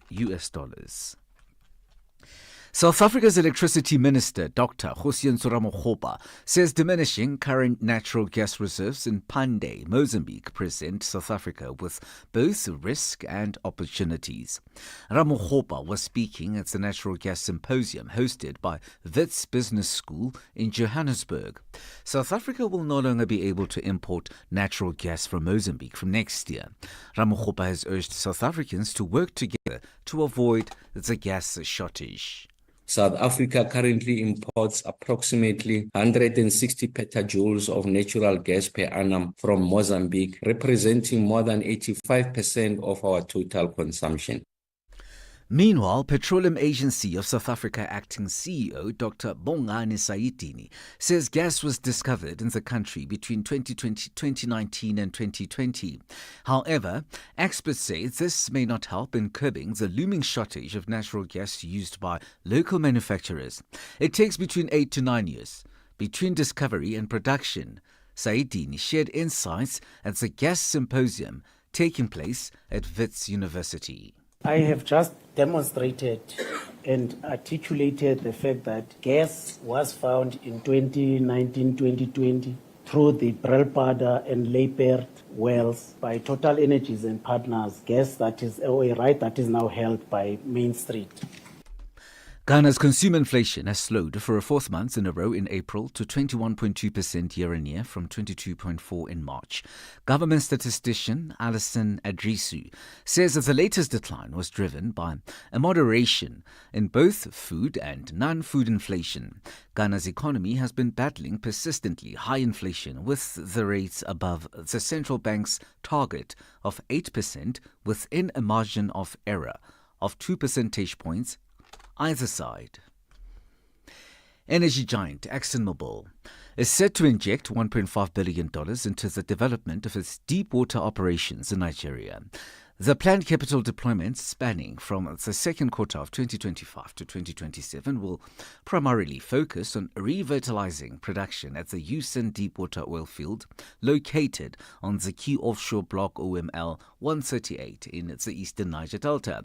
The Usan field, which was discovered in 2002 and granted development approval in 2008, commenced production in 2012 and currently comprises around 34 subsea production and injection wells.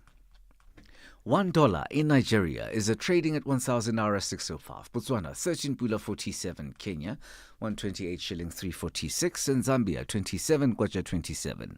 The BRICS countries $1 in Brazil 5 real 69. Russia 80 rubles 92. India 84 rupees 40. China 7 yuan 21. And in South Africa the dollar is trading at 18 rand 23. $1 is trading at 75 pence to the British pound and 88 to the euro. A look at commodities markets now. Gold is trading at $3,382 and platinum at $986 per ounce, while Brent crude oil is at $63.14 a barrel. For any business stories you would like to share with us, please send an email to newsroom@channelafrica.co.za or call us on +27 11 714 4459. For Channel Africa Business in Johannesburg, I'm Thabiso Lohoko.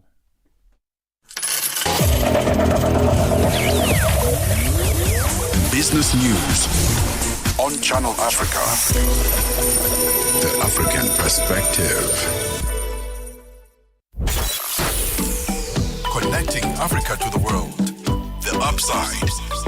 Your daily dose of inspiration, innovation, and untold stories from across Africa with Nompumelelo and Tebogo. Not just reporting history, but shaping the conversations that define Africa's future. For brands, media planning, and advertisers, Channel Africa is more than just a platform. It's an opportunity. With 25 compelling shows covering current affairs, sports, business, music, and lifestyle, we deliver an engaging Pan-African audience ready to connect, invest, and act. Multi-award winning, internationally recognized, digitally accessible across the globe. When Africa speaks, the world listens, and Channel Africa makes sure of it. For business, for culture, for Africa. Partner with Channel Africa because Africa's voice is the future.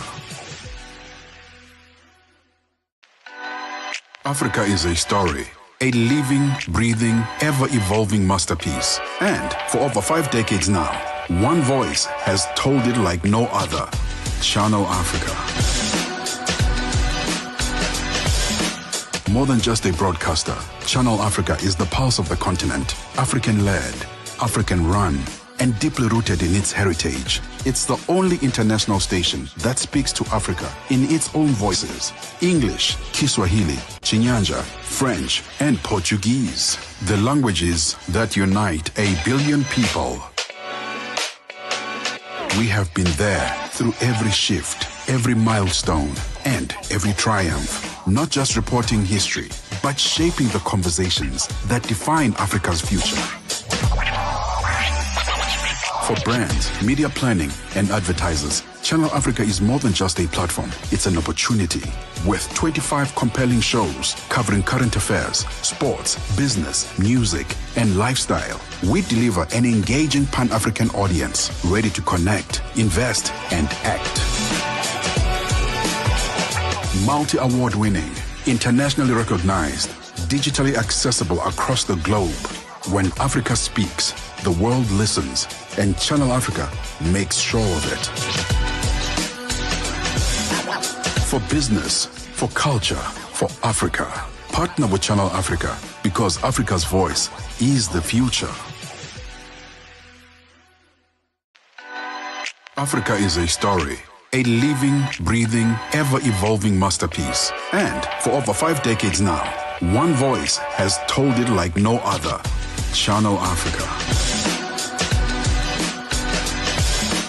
More than just a broadcaster, Channel Africa is the pulse of the continent, African-led, African-run, and deeply rooted in its heritage. It's the only international station that speaks to Africa in its own voices: English, Kiswahili, Chinyanja, French, and Portuguese. The languages that unite 1 billion people. We have been there through every shift, every milestone, and every triumph. Not just reporting history, but shaping the conversations that define Africa's future. For brands, media planning, and advertisers, Channel Africa is more than just a platform. It's an opportunity. With 25 compelling shows covering current affairs, sports, business, music, and lifestyle, we deliver an engaging Pan-African audience ready to connect, invest, and act. Multi-award winning, internationally recognized, digitally accessible. As per usual, friends don't usually come to my car just to say hellos and goodbyes. So this particular day, they made this comment about my jacket. Saying that it's giving baddie vibes. You say my jacket is giving what? It's giving Baddie vibes. Baddie. It got me thinking, where did the baddies come from? Nothing is new under the sun, as it is said. I was like, oh yes, remember the Kenyan parliamentarian? Her name is Millie Odhiambo. When you are urging me to be a good example to the girls, the younger ones who are doing their first term, Mr. Speaker, if they are good girls, they'll never get corner office. Be as bad as Millie Odhiambo, you will be the mother of this house. So do not be cheated like the African culture, where you are told have decorum, be nice. I'm telling you, you will go nowhere. Be a bad girl like me. And I thought to myself, that is the original Betty. Saturday and Sunday mornings belong to the Morning Switch. 3 to 6 a.m. Central African Time. The Upside, live and real. What you gonna do? Run, go meet a dad. You don't wanna do. Well, this is Southeast Hall. Party ranking, what best? Yeah, watch this. Love confession. Why she's a heartbreaker. She bend over backbreaker. Steaming hot water vapor. I wanna date her. Across the globe, when Africa speaks, the world listens, and Channel Africa makes sure of it. For business, for culture, for Africa. Partner with Channel Africa, because Africa's voice is the future. Africa is a story, a living, breathing, ever-evolving masterpiece. And for over 5 decades now, one voice has told it like no other. Channel Africa.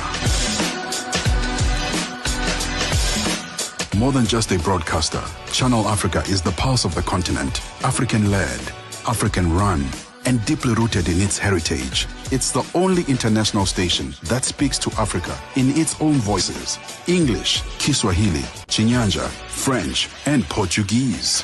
The languages that unite 1 billion people. We have been there through every shift, every milestone, and every triumph. Not just reporting history, but shaping the conversations that define Africa's future. For brands, media planning, and advertisers, Channel Africa is more than just a platform. It's an opportunity. With 25 compelling shows covering current affairs, sports, business, music, and lifestyle, we deliver an engaging Pan-African audience ready to connect, invest, and act. Multi-award winning, internationally recognized, digitally accessible across the globe. When Africa speaks, the world listens, and Channel Africa makes sure of it. For business, for culture, for Africa. Partner with Channel Africa, because Africa's voice is the future. Africa is a story, a living, breathing, ever-evolving masterpiece. And for over 5 decades now, one voice has told it like no other. Channel Africa. More than just a broadcaster, Channel Africa is the pulse of the continent, African-led, African-run, and deeply rooted in its heritage. It's the only international station that speaks to Africa in its own voices: English, Kiswahili, Chinyanja, French, and Portuguese. The languages that unite 1 billion people. We have been there through every shift, every milestone, and every triumph. Not just reporting history, but shaping the conversations that define Africa's future. For brands, media planning, and advertisers, Channel Africa is more than just a platform. It's an opportunity. With 25 compelling shows covering current affairs, sports, business, music, and lifestyle, we deliver an engaging Pan-African audience ready to connect, invest, and act. Multi-award winning, internationally recognized, digitally accessible across the globe. When Africa speaks, the world listens, and Channel Africa makes sure of it. For business, for culture, for Africa, partner with Channel Africa, because Africa's voice is the future. Africa is a story, a living, breathing, ever-evolving masterpiece. And for over 5 decades now, one voice has told it like no other. Channel Africa. More than just a broadcaster, Channel Africa is the pulse of the continent. Title of the song, and that is Sauti Soul featuring Pato Ranking. I'll ask again, are they talking about you in the song? Heartbreaker. Do you are you a heartbreaker? You went from accusing me of being a heartbreaker to now telling me that I'm a heartbreaker. Before that was Rush by Arya Star. You rush to conclusions. That's what you do. 9 minutes before 9 minutes before 3 p.m. Central African Time. It's time for What Caught Your Eye. Let's start with you, ma'am. Heartbreaker. What caught your eye? Do you want to start with me? Yeah. I have several things that caught my eye. Let's start with one. And then maybe in the next hour I can... Then we'll do another one in the second hour. Yeah. This one sounds serious. It's a serious one. Okay. I mean, it really is not for sensitive listeners and viewers. If you are on our social media platforms, at TikTok, at Channel Africa 1 on TikTok in particular. So what caught my eye is that yesterday afternoon, after the show, I'm driving home and listening to the news. Yeah. And one of the top stories was that a heist had gone wrong. Okay. Out in Soweto. And this is because one of the criminals who was tasked with being the bomber of the Fidelity car had in fact miscalculated his steps, or however these things work. And instead of bombing the truck that was carrying the money, bombed himself. Oh no. Oh no. Thought you were going to say like bombed a random car, random cow. He blew himself up. Oh my Not with the money that that they were trying to get, but quite literally, and his all manner of limbs were on the floor, scattered on the floors of the streets in the township that this was happening. And it got me thinking about several things. All right, surely, guys, I mean, surely if you are the guy who's driving the getaway car, your people know that you are well suited, you're skilled in this field. You're the best, yes. And if you're the guy who's carrying the arms for purposes of shooting, you're really skilled at that as well. Absolutely. Ammunition, such as bombs, need a certain level of Is it possible that there was just a little blunder, made a mistake? Generally, he is the person to go to. We've seen him blow up little doors. We don't know if he's got a track record of this, though. We don't know, but it could have just been a malfunction. You mentioned a miscalculation. Or an amateur. In that case, I just think, guys, I don't know. Yeah, especially with something like that. With like a bomb, that's not something. Ammunition, that's not something light to play with. You need someone who knows exactly what they're doing. Listen to us giving criminals tips, but you need proper proper expertise, and you need to know worst case scenarios, best case scenario, how to operate it. This doesn't look right. I need to stay away. It's starting to heat up. Blah blah blah blah blah blah. It doesn't sound like this one knew any of that. Imagine your family then coming to identify the limb that fell 6 kilometers away. If you have a distinct ear.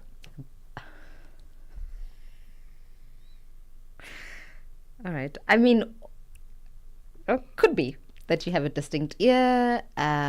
Community members as well. God, what is happening? I mean, there were children who were taking videos and narrating what had happened there. There were things that looked like intestines that were bride. We apologize if you're having your lunch at this moment. But you know... No, that's gruesome. Right? That's movie stuff. That's the things you see in horror movies. Things that no one should be exposed to. Certainly not children who are then using their smartphones to report on it either. Aren't we grateful that back then we didn't have phones? Yeah, to capture all these things. Yeah. I'm grateful that then we didn't have these kind of heists that are becoming, very, very popular. Very popular. But that's what caught my eye. It was just very interesting. I just thought, surely you kind of need to know what you're doing if you don't want to be fried. You do. Yeah. Poor judgment from the team. Oh, but yeah, what a gruesome end to a life there. Let us know what caught your eye. +2763 406 9126 is the WhatsApp line, and on our social media platform, specifically on TikTok at Channel Africa 1. What caught yours? Not as intense. Right? Okay, I mean, thank goodness. I came across... It's a Wednesday. Yeah, it's a Wednesday. I came across a post on social media, on TikTok, and the POV, point of view, the description, the caption wrote, "Tell me the most insane thing you've used ChatGPT for." I'm not talking about write my resume or dinner ideas. I am talking fully unhinged. Yeah. Do you want to hear? I really do, because I've seen people use it for bizarre things. I asked it for discount codes every time I'm ordering something online. Oh, is that not cheating? I'm just sharing them. We can judge and what later. That's a good one. Okay, here's another one. My brother had to go to jail. ChatGPT found a loophole in the law. My brother is free now. All right, you got that one. I had $69 in my bank account, and ChatGPT gave me a grocery list that ended up costing me $68. I made grocery list is also good. I made it write a breakup text in 3 tones. So I could listen to why. I made it write a breakup text in 3 tones so I could pick which one would hurt him the most. Oh, that's savage. I thought that I could pick the one that sounded more like me. Oh. I recorded an argument with an ex and asked ChatGPT if I was being manipulated. Got a full analysis on every manipulation and gaslighting technique he used. Okay. Guys, what are you doing? All right, here's another one. It says, ChatGPT knows a lot about me, okay? So one day I asked, based on what you know about me, based on what you know of me, I want you to be my future self and tell me what I should do with my life to be happy. I literally bawled at the response. This is tragic. Isn't that tragic? That one is tragic. Very. Listen to this one. I told ChatGPT to be my dad. Wrote a message to my dad. Then ChatGPT replied, acting like he's my dad in heaven. My dad passed away when I was 2, by the way. We are so messed up as a people. I don't understand. All right. I think the craziest one of them all is this one. I asked it to summarize the Bible. Oh, okay. That's all right. That's fine, right? Yeah, that's not crazy. I used my DNA I sent in for Ancestry. I uploaded the DNA results to ChatGPT, and it's told me what my health risks are and what supplements will be best for my specific DNA. So people are being creative about how they go about using ChatGPT. No, people are just proving what a sad, twisted, how lonely and bizarre a society we are becoming. Have a conversation with your own dad. I mean, he's late now, but there's some things that just the nature of life we cannot replicate, we cannot get from others. You can't. Certainly not technology. It Definitely is not. just so incredibly sad, all of this. I got my blood test done a couple of weeks ago. Yeah. And I uploaded it on ChatGPT and I said, listen, unpack it for me. Tell me what's happening here. Because all I saw was numbers that you're okay there, you're okay there. Didn't understand it. It unpacked it for me and said, you experienced this and this is what you... And I was like, wow, that's also, actually you brilliant. guys are really technologically advanced. In fact, that's all I was thinking about as you were talking, because I wouldn't know how to get any of these results, half of these results on ChatGPT. You need to show me how to use ChatGPT. I'll show you. Oh, how sad. Jolani Tulo Mwepe, I mean, have you asked ChatGPT if this double barrel is working for us? No, I actually haven't. No.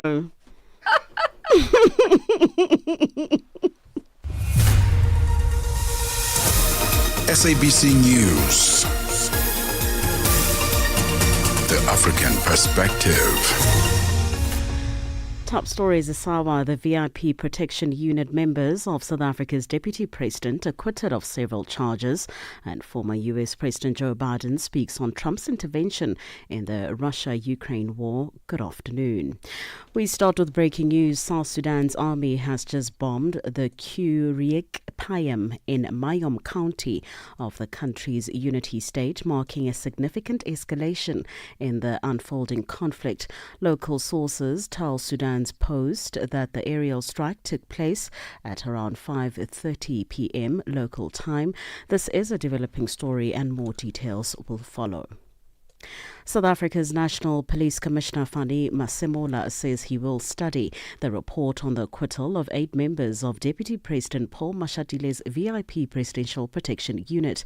It emerged yesterday that the police officers have been cleared by an internal police disciplinary process. They are out on bail of around $500. They face several charges, including assault, malicious damage to property, and pointing of a firearm. This after a video surfaced of them allegedly assaulting civilians on the N1 highway in Johannesburg in 2023. They've since returned to work after their disciplinary hearing. Masemola says he will give an update after studying the report following the acquittal. I learned of that. As I said yesterday, I will study the report together. Myself and the legal service will study that report of the presiding officer. And we will then update the nation in terms of what we find and what is the way forward. South Africa's Border Management Authority, BMA Commissioner Michael Masiabado has issued a stern warning to criminal syndicates. Officers have intercepted various attempts to smuggle high-value assets suspected to be linked to transnational crime syndicates, attempting to smuggle them into neighbouring countries. Masiabado has commended the officers. Deputy Assistant Commissioner Mimme Mohodzi. The Border Management Authority has sent a stern warning to criminal syndicates and reported that on the 5th of May, BMA border guards at Kosi Bay intercepted and recovered 3 high-value assets suspected to be linked to transnational crime syndicates attempting to smuggle them into neighboring countries. While conducting search operations at the customs inspection on that Monday morning, the BMA border guards uncovered a black Senk motorbike frame concealed inside a trailer. The frame matched details from a pending police case of a stolen motorbike in Mayville. The Catholic Church in Kenya has responded to concerns that the country's only cardinal will not be participating in the election of the next pope because he had not been asked to attend. Following Pope Francis' death last month, senior Catholic leaders known as cardinals, who are younger than 80, are eligible to elect his successor. They are due to begin meeting in the Vatican today, but Kenyan Cardinal John Njwe, who aged 79, was quoted in a Kenyan newspaper saying that he had not been invited and he did not know why. Catholic officials in Kenya later said that he had been invited but not able to go because of his ill health. A Kenyan court has sentenced 4 men to 1 year in prison or pay a fine of $7,700 for trying to smuggle thousands of live ants out of the country. The 4 suspects, 2 Belgians, a Vietnamese and a Kenyan, were arrested last month with 5,000 ants and a guest house in the western town of Naivasha. They had pleaded guilty to the charges and told the court that they were collecting the highly sought after ants as a hobby and didn't think it was illegal. But the court said the particular species of ants collected was valuable and they had thousands of them, not just a few. It is believed that the ants were intended for exotic pet markets in Europe and Asia. The contraband included giant African harvester ants, which are valued by some UK dealers at up to $220 each. And finally, the former U.S. President Joe Biden has warned that pressure from Donald Trump's administration on Ukraine to give up territory to Russia amounts to modern-day appeasement. He also claimed Donald Trump's actions risk the future of NATO. Biden was speaking to the BBC in his first interview since leaving the White House. I fear that our allies around the world are going to begin to doubt whether we're going to stay where we've always been the last 80 years. I'm worried that Europe's going to lose confidence in the certainty of America and the leadership of America in the world to deal with not only NATO, but other matters that have a consequence.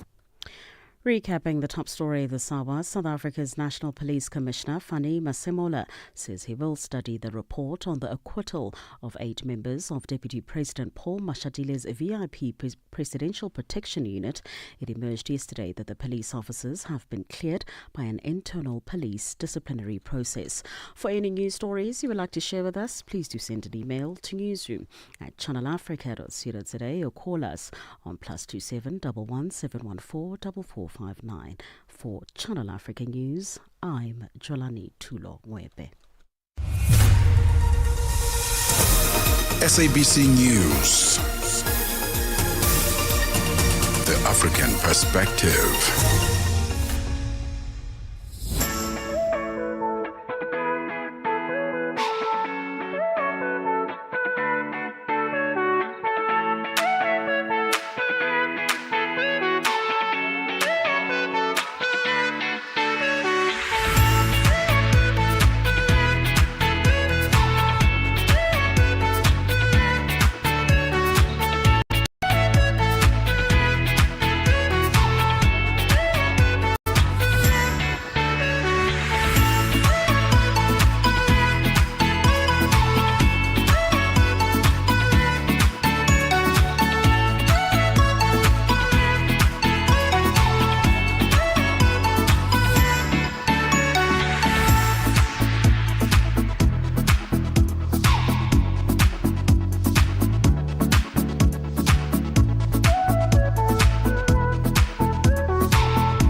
8 minutes past 3 p.m. Central African Time. This is the final hour of The Upside. Thank you so much for choosing Channel Africa this afternoon, wherever you are around the world. We are streaming on our social media platforms, streaming live, that is, at Channel Africa 1 on X, Instagram, TikTok, YouTube, and at Channel Africa on Facebook. Use the hashtag The Upside. You can see us in studio, which is pretty cool. What a wonderful Wednesday it is. Hump Day. This is the first full week for a lot of people. In a long time. Yeah, because it's been back-to-back holidays, public holidays, long weekends, and I hope that you are doing well. I hope that you are coping so far. Halfway there. We're almost there. We are almost there. All right. Speaking of, we are almost there. We're almost at the end of our show. But in this hour, we are going to be talking about dance. Yes. Your favorite topic. Okay, not favorite topic. My favorite activity. Your favorite activity. Yeah. Definitely favorite activity. And how it's changing communities. And that's exactly it, particularly communities in the Northwest. Yeah. And so we'll be finding out how it is, what kind of lessons, are people learning, life lessons, through dance, and how is it materially? Because ultimately it has to materially change people's lives. Absolutely. There must be a light and day. Night and day. Night and day. That conversation night and day. is coming up next. Listen, not too long ago, was it yesterday or the day before? I saw a post by, do you know the actor Abdul Khoza? Yes, our sister a station here at the SABC, they were interviewing him. That's the first I had heard of him. All right. What did he say now? Well, he's very recently announced that he's quitting acting. Why? What do you mean, why? What, is there a reason, or no, he's just a publicity stunt? I think he's pursuing greener pastures. He was sharing his last audition tape, self-tape that he made as an audition. He was telling people about the process of being an actor and that you still have to audition for things, so on and so forth. Quite a lot of celebrities came on his social platform in the comment section to say, "Oh, we're going to miss you. Oh, you're such a talent." Did he say what he's going to do? Didn't really touch on what exactly he's going to do. His brother, though, also commented and said, listen, people, SK Khoza. SK. His brother said, people... SK Khoza is his brother? Okay. What's his name again? It's Tembis. Don't know. I know him as SK Khoza. SK, I also know him as SK.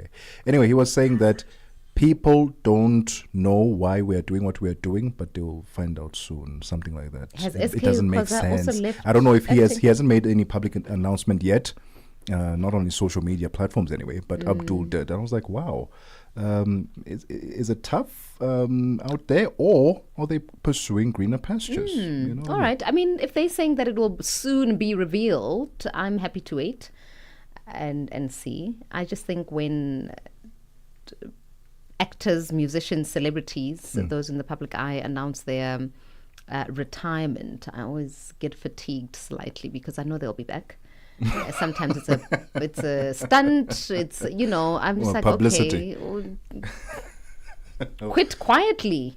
Oh, wow. But maybe you owe it to your audience not to quit quietly. But let's see if there are greener pastures. If they are just wanting us to be anticipating something bigger. Maybe something big is coming our way. But it's now 12 minutes past 3 p.m. Central African time. We get into conversation about dance and how it's impacting communities in South Africa. Don't go anywhere. This is The Upside. Annie Kalonji sur Channel Africa. Nous étions en train de savourer la chanson Démocratie. Démocratie. Ça veut dire quoi? Démocratie, déjà, ça dérive de démocratie, qui est le régime dans lequel nous sommes, dans notre pays. Mais j'ai plutôt pensé que nous sommes plutôt dans une démocratie. Pourquoi? Où il y a une cruauté tellement... une méchanceté des dirigeants envers la population. En fait, dans cette chanson, je suis en train de blâmer tout le monde. Je blâme et les dirigeants, qui pour moi sont des démocrates. Oh, je suis maintenant en train de comprendre. Donc, démocratie. Oh Annie Kalonji, tous les dimanches sur Mix Vibration. Africa, meet Abedi. Yeah, that's me. Abedi is a music lover through and through. I really love African music. He's got a taste for all kinds of tunes and spends his days listening to Channel Africa. Guess what? He didn't know. Okay.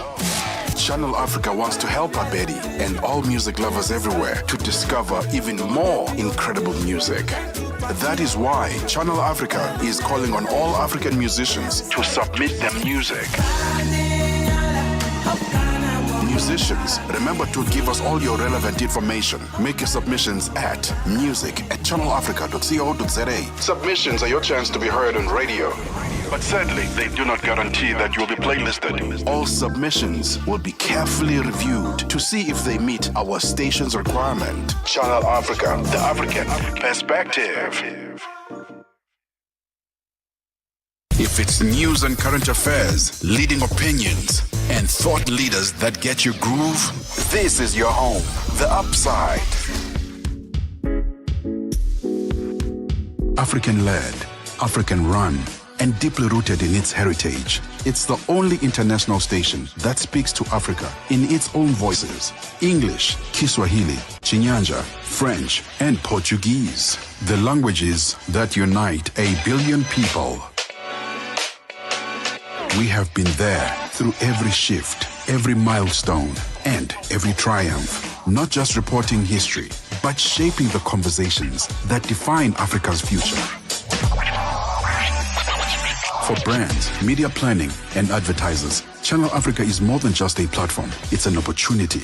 With 25 compelling shows covering current affairs, sports, business, music, and lifestyle, we deliver an engaging Pan-African audience ready to connect, invest, and act. Multi-award winning, internationally recognized, digitally accessible across the globe. When Africa speaks, the world listens, and Channel Africa makes sure of it. For business, for culture, for Africa, partner with Channel Africa, because Africa's voice is the future.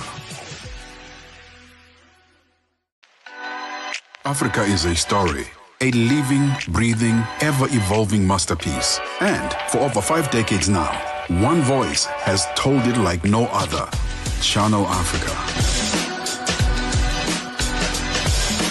More than just a broadcaster, Channel Africa is the pulse of the continent, African-led, African-run, and deeply rooted in its heritage. It's the only international station that speaks to Africa in its own voices: English, Kiswahili, Chinyanja, French, and Portuguese. The languages that unite 1 billion people. We have been there through every shift, every milestone, and every triumph. Not just reporting history, but shaping the conversations that define Africa's future. For brands, media planning, and advertisers, Channel Africa is more than just a platform. It's an opportunity. With 25 compelling shows covering current affairs, sports, business, music, and lifestyle, we deliver an engaging Pan-African audience ready to connect, invest, and act. Multi-award winning, internationally recognized, digitally accessible across the globe. When Africa speaks, the world listens, and Channel Africa makes sure of it. For business, for culture, for Africa, partner with Channel Africa. That wants you to get up and dance and move a little bit, yeah? Soke, Burna Boy. I prefer jazz. Just for me. I know why you're saying that, because jazz, you assume, would not require you to get up and wiggle. Yes. No, yes, that's not untrue. Don't need to embarrass myself. Untrue. Also, Tebogo, I, as well as our listeners, have seen you get down. When was this? That one particular Friday, we had a mix. In fact, on the Fridays when we have mixes, which is every Friday. So, we're side-eyeing you and your insinuation that you cannot dance. We knows you. They were not paying attention. We knows you. Those who were paying attention would have seen. Listen, pay attention this Friday, okay? Head on over to our live stream on YouTube. It is at Channel Africa. And social media platforms as well, at Channel Africa 1, Instagram, TikTok, X, Facebook. Yes. You'll see Tebogo up on his feet. Can we talk to someone who actually knows how to dance? Okay, not me. And this is at the back of the world, having celebrated World International Dance Day on the 29th of April. Really a tribute to the art of dancing, right? Also known as World Dance Day, the occasion also honored the rich tapestry of global dance cultures, as well as their powerful role in storytelling and self-expression. Nothing more liberating of that gives you a feeling of liberty than just like twirling on the dance floor. You would know. Man. But we talk now to Israel Radinku, the founder of the Israel Asai School of Dance, a small business dancing company, and they are dancing their way into the hearts of future young folk, young leaders in underserved communities in the country, particularly in the Northwest. Israel is joining us. Israel, good afternoon. Thank you very much for joining us. Good afternoon. Good afternoon. How are you guys? We're very well, thank you. It is Radinku, is it? Yes. Israel Radinku. Israel, tell us about where it all began for you, this dancing. All right. First of all, I would like to say thank you so much for having me. My name is Israel Radinku, and I'm the founder of Israel's High School of Dance. I've been dancing for over 21 years, but my real purpose began when I saw how dance could transform the lives of children, and just not physically, but emotionally and mentally. Yes. Well, it's 20 minutes past 3 p.m. Central African time. We'll continue this conversation with Israel because I want to find out, how do you move from studying law to then going into dancing full time? Anyway, that conversation carries on after this.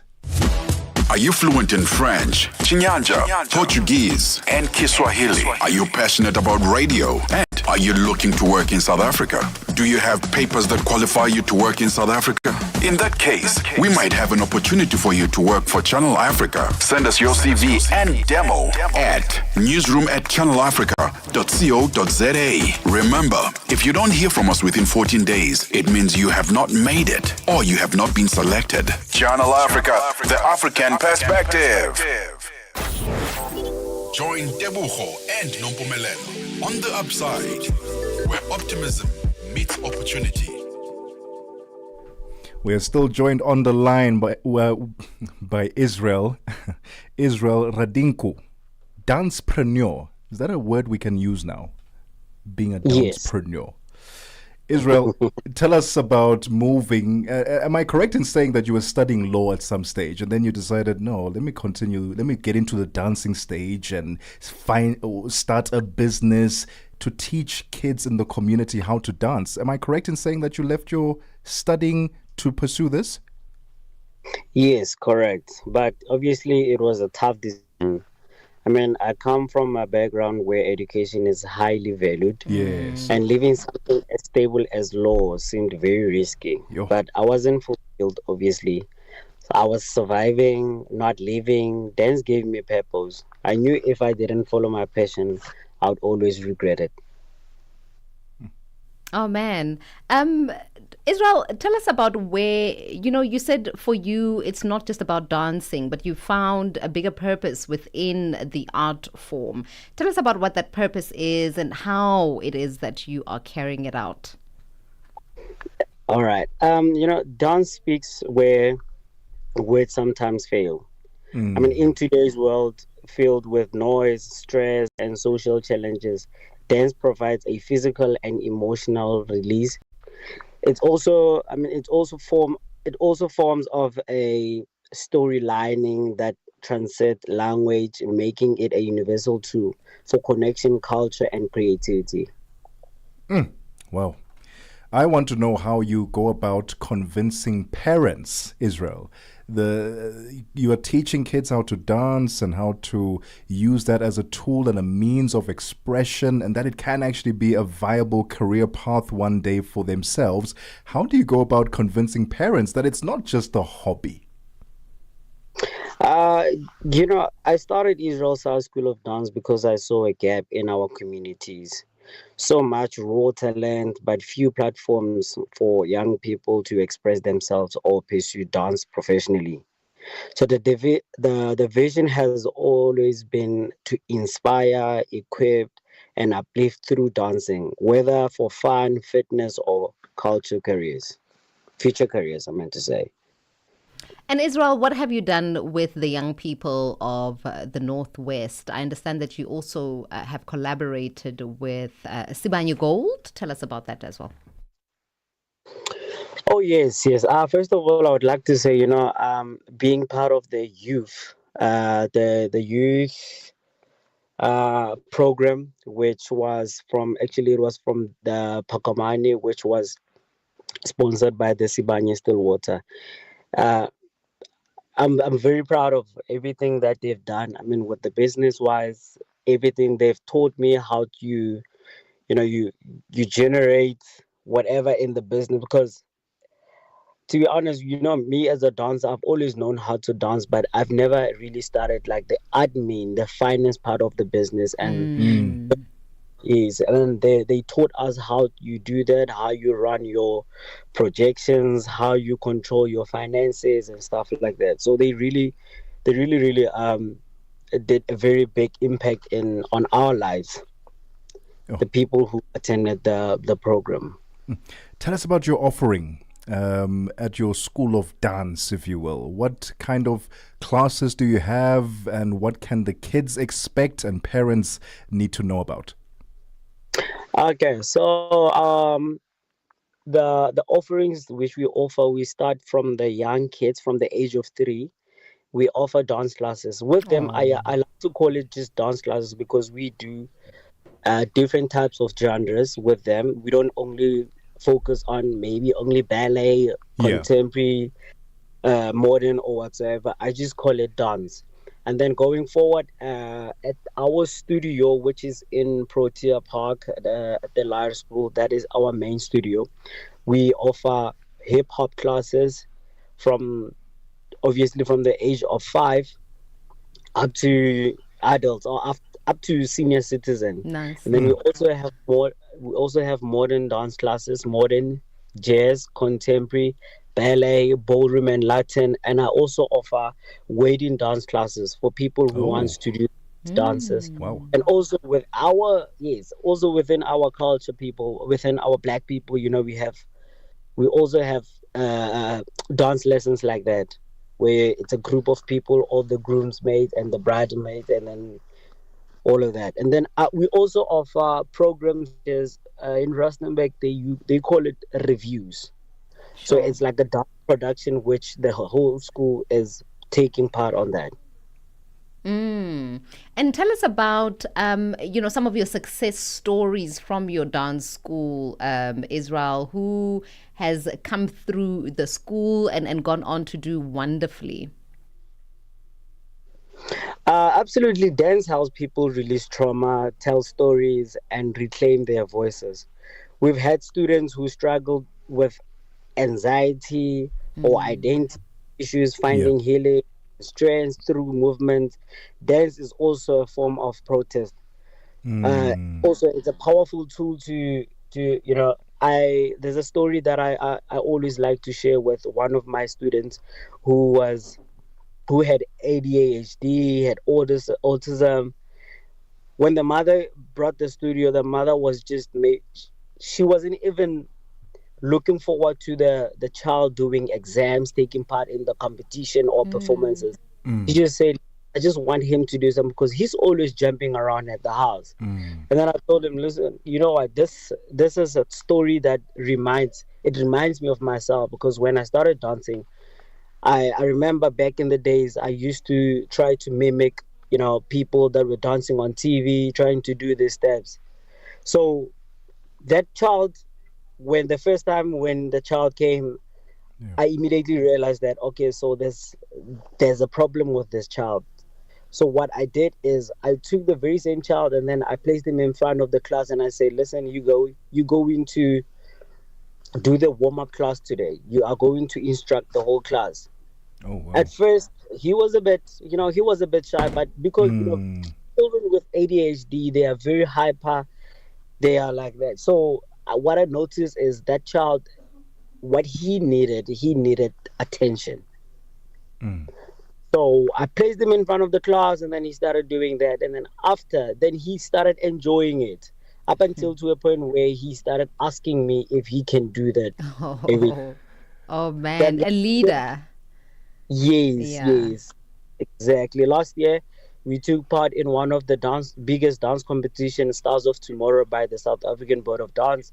He came first under the youth adult hip hop solo category, and then this year also we did one of the biggest competition in April. We also came first. He was part of the group.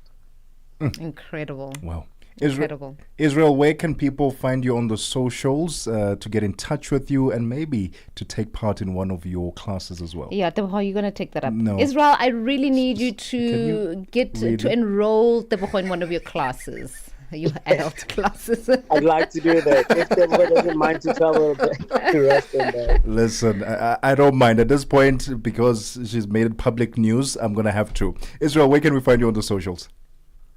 All right, the social media platform, I like using the same name. It's Israel High School of Dance. Your TikTok, your Instagram, your Facebook, your LinkedIn, your YouTube. It's Israel High School of Dance. And then on the website, it's www.issod.co.za. Israel, incredible work that you're doing. Thank you so much for uplifting the communities and shining a light on the youngsters through dance and expression. We really appreciate the work that you're doing. Thank you so much for your time this afternoon. Thank you so much. I really love the time that you guys gave me. Thank you. The voice, ladies and gentlemen, of Israel Radinku. He's the founder of Israel Size School of Dance in Rustenburg. Apparently, that's where I am going in the next couple of I'd like to weeks. see you samba, ramba, salsa, all of it. Hip hop. Can you see me doing that? Stop it. It's 3:30 Central African time. It's now time for us to get the latest in sports with Figile Lingwati. Sports on Channel Africa. The African perspective.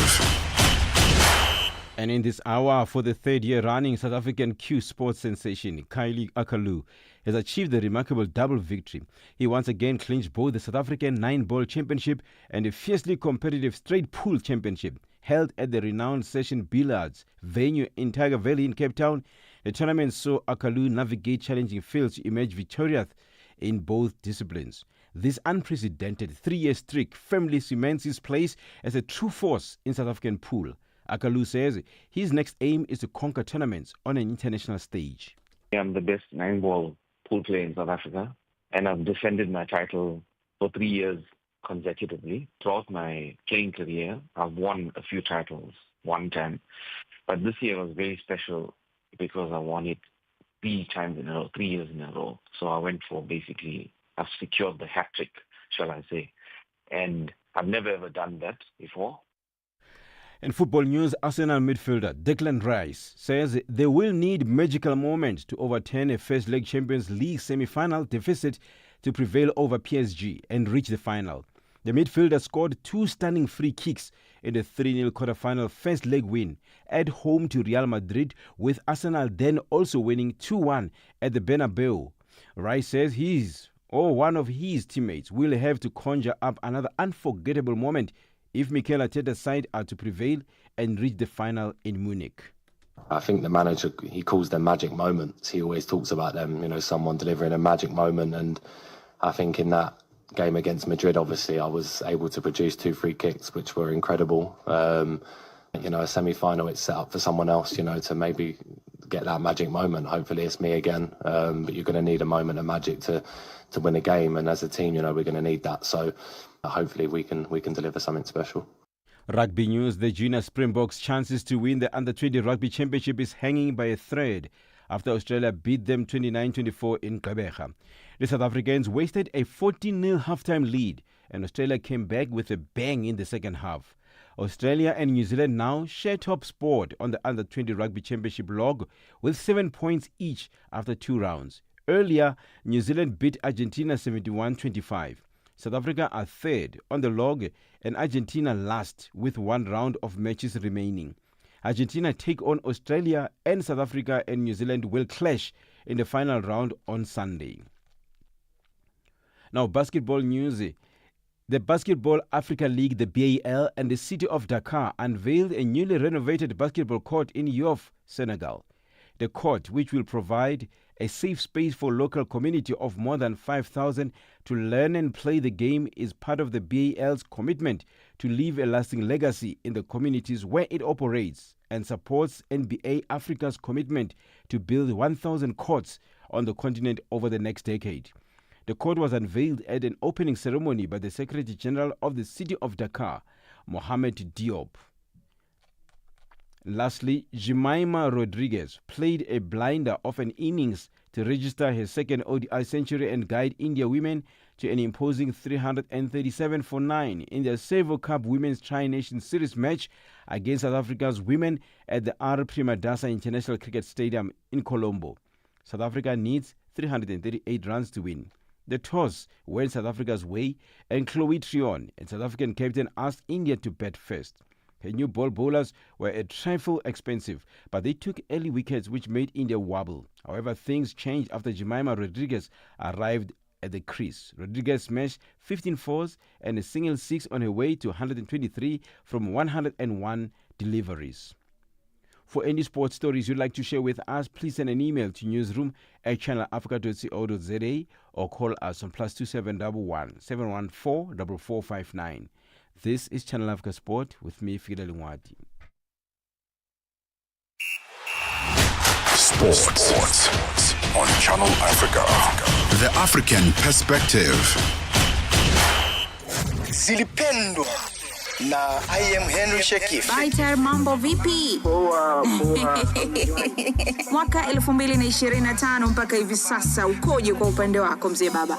Kabisa, kwa sababu tumejiandaa vizuri. Kama mwaka jana tumefunga vizuri na Septemba, mwaka huu tumefungua vizuri na hatari sana. Mzee umejipanga, utaki kutupumzisha? Maana mwanzo alikuwa analalamika sana, you spend long time without releasing songs of the now I need to back to back. Platform, mambo vipi? Mambo poa kabisa, wanasemaje uko ese? Yani huku kuna shangwe, yani la kufa mtu, sikwambie mtu babu. Hii ni marangu ya kwanza pia kusikika kwa pande hizo za South Africa. Karibu sana, unajisikiaje? Well, na furaha kubwa sana kwa sababu ni marangu ya kwanza, na I hope watu watakuwa wananisikiliza, watu wengi pia. Ili uweze kuvuka nje, watu waweze kukufahamu, tuseme West hivi na nchi tofauti, ni lazima pia uanze kufanya vizuri hapa nyumbani, then uvuke East Africa, after East Africa. Zilipendwa hapa kwenye Channel Africa, taswira ya Afrika. Join Tebogo and Nompumelelo on the upside, where optimism meets opportunity. 36 minutes past 3 p.m. Central African time. Let's get your business updates with Channel Africa's golden voice, Tebogo Lekhuleni. Business news on Channel Africa. The African perspective. Thanks, Tebogo, and good afternoon. Morocco has issued 2 expressions of interest to identify bidders for its plan to build a new terminal that will increase capacity at its largest airport in Casablanca by 20 million passengers. Casablanca Airport's expansion is part of a push to double Morocco's overall airport capacity to 78 million to meet increase in traffic in the run-up to the Soccer World Cup, which Morocco will host with Spain and Portugal. Authorities say the terminal is expected to be ready by 2029 at a cost of $1.6 billion. South Africa has been ranked 60th out of 158 countries in the newly released 2025 Illicit Trade Environment Index by Tracit. The index is said to be a reminder of how corruption, weak enforcement and policy blind spots continue to fuel illicit trade and undermine public health, safety and the economy. The 2025 Illicit Trade Environment Index by Tracit reveals how corruption, poor management and regulatory gaps continue to fuel illicit trade globally. Director of Illicit Trade, Philippe van Gils. So the report outlines some of the strengths of South Africa, and I would take, for instance, some of the taxation and economic environment, regulatory framework, trade, customs and borders, and some of the areas of improvements, which are, for instance, criminal enablers of illicit trade, or the supply chain intermediaries, and the sectorial illicit trade indicators. South Africa's Electricity Minister, Dr. Kgosientsho Ramokgopa, says diminishing current natural gas reserves in Pande, Mozambique, present South Africa with both risk and opportunities. Ramokgopa was speaking at the Natural Gas Symposium hosted by Wits Business School in Johannesburg. South Africa will no longer be able to import natural gas from Mozambique from next year. Ramokgopa has urged South Africans to work together to avoid the gas shortage. South Africa currently imports approximately 160 petajoules of natural gas per annum from Mozambique, representing more than 85% of our total consumption. Meanwhile, Petroleum Agency of South Africa acting CEO Dr. Bongani Saidini says gas was discovered in the country between 2019 and 2020. However, experts say this may not help in curbing the looming shortage of natural gas used by local manufacturers. It takes between 8 to 9 years between discovery and production. Saidini shared insights at the gas symposium taking place at Wits University. I have just demonstrated and articulated the fact that gas was found in 2019-2020 through the Brelpada and Leipert wells by Total Energies and Partners, gas that is a right that is now held by Main Street. World stocks largely held on to recent gains on Wednesday, and oil prices rose on news of a forthcoming meeting between top US and Chinese trade officials. But the dollar was down for a fourth session, and European stocks eased as caution prevailed about prospects for any tariff deal ahead of a US Federal Reserve decision on interest rates. US Treasury Secretary Scott Bessent and Chief Trade Negotiator Jameson Greer will meet China's top economic officials for talks that could yield the first step in resolving a trade war disrupting the global economy. $1 in Nigeria is trading at 1,000 naira 605. Botswana 13 pula 47. Kenya 128 shilling 346, and Zambia 27 kwacha 27. The BRICS countries $1 in Brazil is trading at 5 ril 69. Russia 80 rubles 92. India 84 rupees 40. China 71 21, and in South Africa the dollar will cost you 18 rand 23. $1 is trading at 75 pence to the British pound and 88 to the euro. Looking at commodities, gold is trading at $3,382 and platinum at $986 per ounce, while Brent crude oil is at $63.14 a barrel. For any business stories you would like to share with us, please send an email to newsroom@channelafrica.co.za or call us on +2711 714 4459. For Channel Africa Business in Johannesburg, I'm Thabiso Lohugu.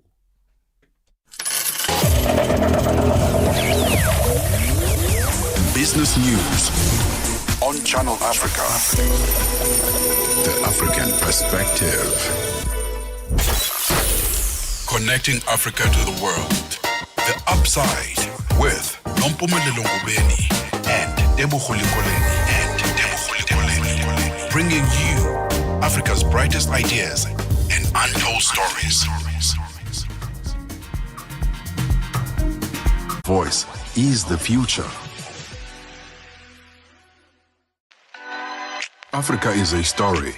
A living, breathing, ever-evolving masterpiece. And for over 5 decades now, one voice has told it like no other. Channel Africa.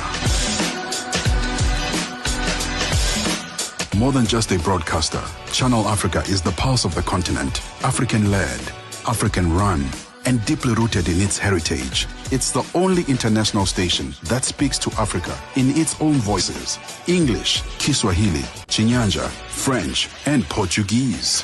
The languages that unite 1 billion people. We have been there through every shift, every milestone, and every triumph. Not just reporting history, but shaping the conversations that define Africa's future.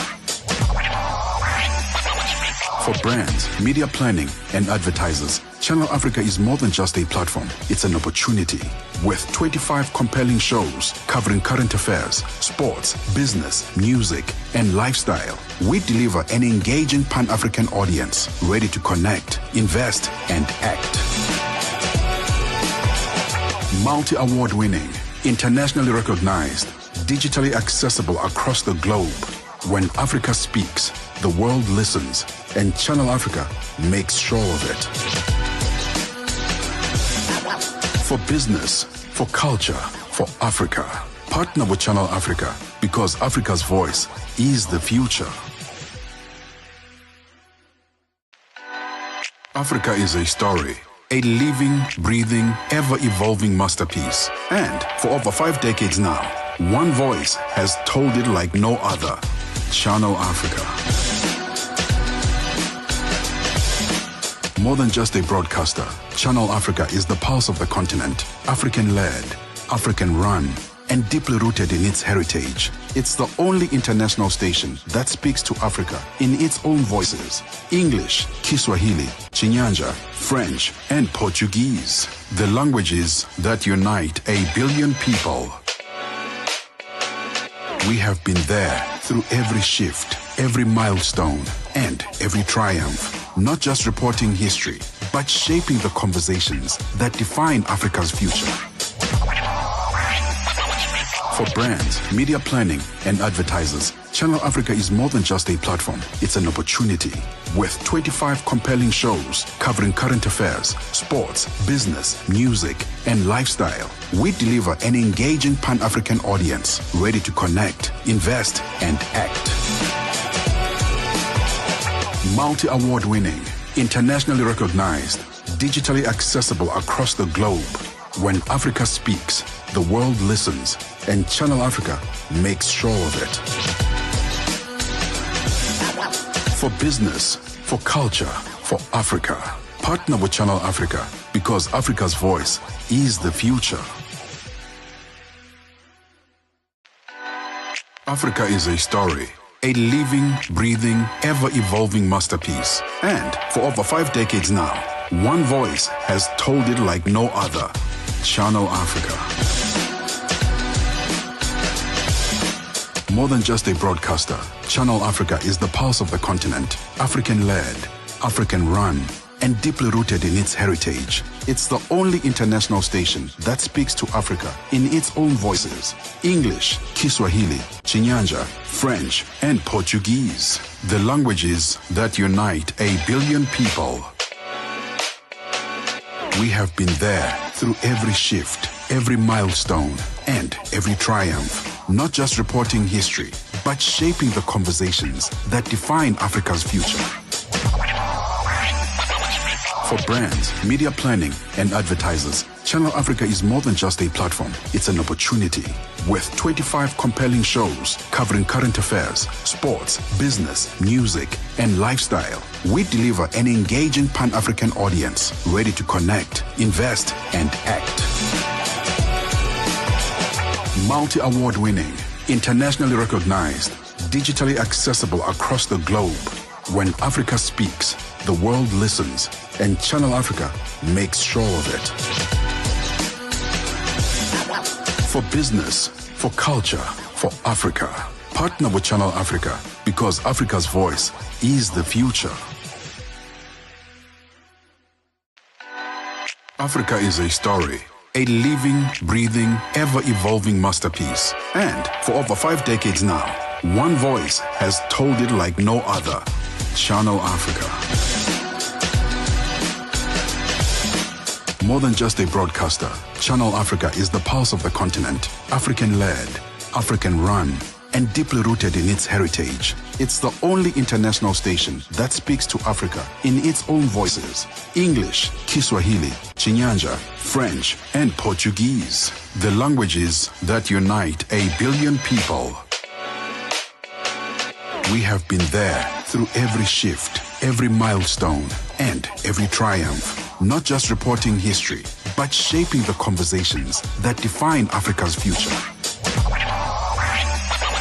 For brands, media planning, and advertisers, Channel Africa is more than just a platform. It's an opportunity. With 25 compelling shows covering current affairs, sports, business, music, and lifestyle, we deliver an engaging Pan-African audience ready to connect, invest, and act. Multi-award winning, internationally recognized, digitally accessible across the globe. When Africa speaks, the world listens, and Channel Africa makes sure of it.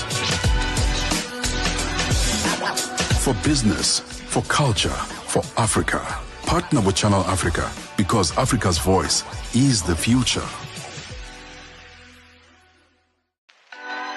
Africa is a story, a living, breathing, ever-evolving masterpiece. And for over 5 decades now, one voice has told it like no other. Channel Africa. More than just a broadcaster, Channel Africa is the pulse of the continent, African-led, African-run, and deeply rooted in its heritage. It's the only international station that speaks to Africa in its own voices: English, Kiswahili, Chinyanja, French, and Portuguese. The languages that unite 1 billion people. We have been there through every shift, every milestone, and every triumph. Not just reporting history, but shaping the conversations that define Africa's future. For brands, media planning, and advertisers, Channel Africa is more than just a platform. It's an opportunity. With 25 compelling shows covering current affairs, sports, business, music, and lifestyle, we deliver an engaging Pan-African audience ready to connect, invest, and act. Multi-award winning, internationally recognized, digitally accessible across the globe. When Africa speaks, the world listens, and Channel Africa makes sure of it. For business, for culture, for Africa, partner with Channel Africa, because Africa's voice is the future. Africa is a story, a living, breathing, ever-evolving masterpiece. And for over 5 decades now, one voice has told it like no other. Channel Africa. More than just a broadcaster, Channel Africa is the pulse of the continent, African-led, African-run, and deeply rooted in its heritage. It's the only international station that speaks to Africa in its own voices: English, Kiswahili, Chinyanja, French, and Portuguese. The languages that unite 1 billion people. We have been there through every shift, every milestone, and every triumph. Not just reporting history, but shaping the conversations that define Africa's future. For brands, media planning, and advertisers, Channel Africa is more than just a platform. It's an opportunity. With 25 compelling shows covering current affairs, sports, business, music, and lifestyle, we deliver an engaging Pan-African audience ready to connect, invest, and act. Multi-award winning, internationally recognized, digitally accessible across the globe. When Africa speaks, the world listens, and Channel Africa makes sure of it. For business, for culture, for Africa, partner with Channel Africa, because Africa's voice is the future. Africa is a story, a living, breathing, ever-evolving masterpiece. And for over 5 decades now, one voice has told it like no other. Channel Africa. More than just a broadcaster, Channel Africa is the pulse of the continent, African-led, African-run, and deeply rooted in its heritage. It's the only international station that speaks to Africa in its own voices: English, Kiswahili, Chinyanja, French, and Portuguese. The languages that unite 1 billion people. We have been there through every shift, every milestone, and every triumph. Not just reporting history, but shaping the conversations that define Africa's future. For brands, media planning, and advertisers, Channel Africa is more than just a platform. It's an opportunity. With 25 compelling shows covering current affairs, sports, business, music, and lifestyle, we deliver an engaging... Beautiful way to end off this Wednesday edition of The Upside. High life. And that's exactly what we try to give you here on The Upside. That one is by Manu Dibango featuring King Sunny Ade. They gave you what you were looking for. I was looking for jazz. A little bit of jazz, and that's exactly what you got. We need to add this one to our playlist, well, personal playlist. We already have it on Channel Africa, but on our personal playlist. Okay, have you I downloaded it? You Shazammed it, and before this one was "Show Me the Way" by Papa Wemba. The way out of here. No, well, as we give way to Tebogo Ngubeni, Africa in Business. She's coming up in about less than, about 5 minutes' time. Yeah. I saw a video of a mum running a marathon, completely ignoring the kids before she got to the finish line. So she's about to approach the finish line. I'm with the mum.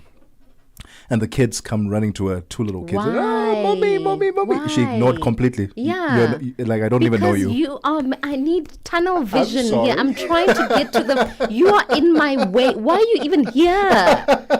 You should Let's have do seen, this after. You should have seen the reaction of the kids. They were it's so fine. They'll sad. be fine. No. They'll be fine. If they have to go to therapy after this 20 years' time, it's okay. Because what I came here for, I achieved. I'd do the same. Other videos where I've seen a similar setup where the dad will actually go and pick up the kids, and then as they pick up the kids, someone comes from behind and crosses the You're finish line. distracting me. I had one goal and one goal only coming here. What would you do? Wow. I am competitive, right? Yeah. I am very competitive. But I think I would scar the kids if I just ran past them. I think I would go and pick them up. Scarring them. No, I'd go pick them up. Like, oh, come, let's go finish line together. No. She Imagine training. Imagine training for the ultimate human race. Yes. Okay. And this has been like a year, maybe, minimum if you are a superhuman and you're fit and all. Yes. A year in the making. Yes. You've run all the half marathons, all the marathons. You've been eating well. You've been running every morning. Yes. Only for little eeny teeny beady people who are unruly to come and... No ways. I'd be mad as hell. I mean, I'd be an unpleasant mother for the next year until the next time. No, so I'm ignoring you. You best believe you're being ignored. Because also, where was your dad? Oh, no, the dad was also there. Why was he not holding them? The dad let them, because they were like, I want to go to That's mommy, really inconsiderate. And then the kids went to mom. I would be so mad. That is so inconsiderate. Not after I worked so hard. You guys ruined this for me. The responses on social media for both of them, right? The first one being the mom ignoring the kids. Yeah. People were like, oh, what a bad mom. Then some were like, oh yeah, she prepared for this 100%. thing. She must go and win. On the other side, with the dad picking up the kids and then someone coming from behind to win the race, they were like, don't worry, he won in life. Yeah. Would you not rather win in life? No, every day when I have those children and they are throwing tantrums and they're asking for bread, and that's me winning at life. Every day, that's me winning at life. Let me have this one moment. Oh, wow. One moment. So we know what kind of reaction or what you would do. I'd be mad. Completely ignore them. I'd be mad. And go to the finish line. Yeah. All right, let us know what you would do. And in fact, as you send through that WhatsApp, Tammy will maybe read it out during her show. +2763 406 9126 is the WhatsApp line. From our studios in Johannesburg, South Africa. We're about to wrap up. beautiful Wednesday, no clouds, clear skies. It is really, really very hot. warm. And thank you to the team that's put it all together. In fact, we have a stand-in producer today, Selena Mweng. Fantastic job. Thank you very much for stepping in at the 11th hour. It is tummy time. She's about to walk in. We don't have much time, in fact. Tammy is going to tell us what's coming up on Africa in Business. And just stay tuned. Do engage with her as well on at Channel Africa 1 on social media. And here she is. Hello, Tammy. As she gets ready, Lady in as red. she gets ready to rumble. There we Red go. lippy. Do you love the red lippy? Awesome. I just thought let's just give it a zhuzh bit it of up a a little zhuzh. razzle. A bit of a razzle dazzle. Talk about razzle dazzle. Nigeria, they've secured a loan for $652 million from China's Exim Bank. And this is all for a major road construction project. So a very big focus that Nigeria is having at the moment as far as infrastructural development is concerned. This is going to go all the way from Lekki Deep Seaport to the Dangote Petroleum Refinery, as well as its adjoining plant. And look, this refinery is Africa's largest. So it's great to see that there is some infrastructure being built around that, and also Lots of investment. lots of investment. How is that going to impact trade and that particular trade route? And also we'll be talking about the markets as well. Today we'll be taking a look at the JSE All Share Index and those very important talks that are now beginning between the United States and the Chinese. Yeah, so they locked in today. From today until the 12th? This week. And from the 9th, 9th until 12th. And how have the markets reacted to that? Certainly very interesting times. We see the Chinese, the US, the Chinese, Nigeria, so they really are very active around the globe. Joe Biden's comments on that has been interesting as well. So yeah, lots to come out in the next couple of days. So from Mother's Day until the 12th, we'll keep it locked. We'll be keep it locked to Africa in Business to find out how markets are reacting, what the outcomes are. Because when those two, the two world's biggest economies, when they cough, we all catch a cold. So. And also, you'll remember, obviously, this is in the backdrop of the trade tariffs that Trump had put in place, and China was like, no, you're not going to bully us. Counter. And exactly, and so now they're sitting in one table. So it's who's got the loudest roar at this point. But once again, I think, shall we pack it up for today? Oh man, it's always so sad. Just come in at 3:30 going forward. Okay, so we just do the last 30 minutes of the show. Half of your show with you? Should I just join you for the latter part of the Upside? Thank you so much to the Upside team. It's got exactly 4 p.m. Central African time. Let's head over now to the news desk where Jwala Netulo Ngobe gives us the latest, followed by the latest highlights from the sporting desk with Figile Lingwati. SABC News. The African Perspective. Thank you, Tammy. Top stories as South Sudan's army launches a retaliatory bomb in Mayom County, and South Africa's BMA makes inroads in cross-border crime. Good afternoon. South Sudan's army has launched a retaliatory bomb in Kuriyik Payam in Mayom County on the country's unity state. This marks a significant escalation in the unfolding conflict. Local sources tell Sudan's Post that the aerial strike took place this afternoon. Meanwhile, Port Sudan has come under drone attack for a fourth consecutive day. The attacks on the wartime capital and a key humanitarian hub mark a new front in a 2-year conflict between the army and the paramilitary rapid support forces. The BBC's Barbara Plate-Asha has the details. Explosions were heard in Port Sudan Wednesday morning, and a witness saw a cloud of smoke coming from the direction of the Flamingo Naval Base. The army said it had intercepted drone strikes there. But previous attacks have hit a power station, a military base, a fuel depot, and the international airport. On Tuesday, Sudan's military-led government cut diplomatic ties with the United Arab Emirates, accusing it of supplying drones to the rapid support forces. The UAE denies this, and the RSF has not directly commented on this week's attacks. But the UN has warned they could worsen the country's humanitarian crisis because nearly all aid into Sudan flows through the port city. South Africa's President Cyril Ramaphosa is set to officially launch the second phase of Operation Vulindlela this evening at the Union Buildings in Pretoria. Established in October 2020 as a joint initiative between the Presidency and National Treasury, the program aims to fast-track structural reforms to drive inclusive and accelerated economic growth. Channel Africa's reporter Michael Mbewe. 35 reform actions were prioritized across 5 areas, with government departments and agencies taking responsibility for implementation, while a dedicated Vulindlela unit in the Presidency and National Treasury monitored progress and provided support. Operation Vulindlela aims to modernize and transform network industries, including electricity, water, transport, and digital communications. These network industries are the bedrock of economic growth and are essential to creating a globally competitive economy. In addition, reforms to the visa regime are being prioritized to attract skills and promote growth in tourism. South Africa's Border Management Authority BMA Commissioner Michael Masiapato has issued a stern warning to criminal syndicates. Officers have intercepted various attempts to smuggle high-value assets suspected to be linked to transnational crime syndicates attempting to smuggle them into neighboring countries. Masiapato has commended the officers. Deputy Assistant Commissioner Meme Mokhotsi.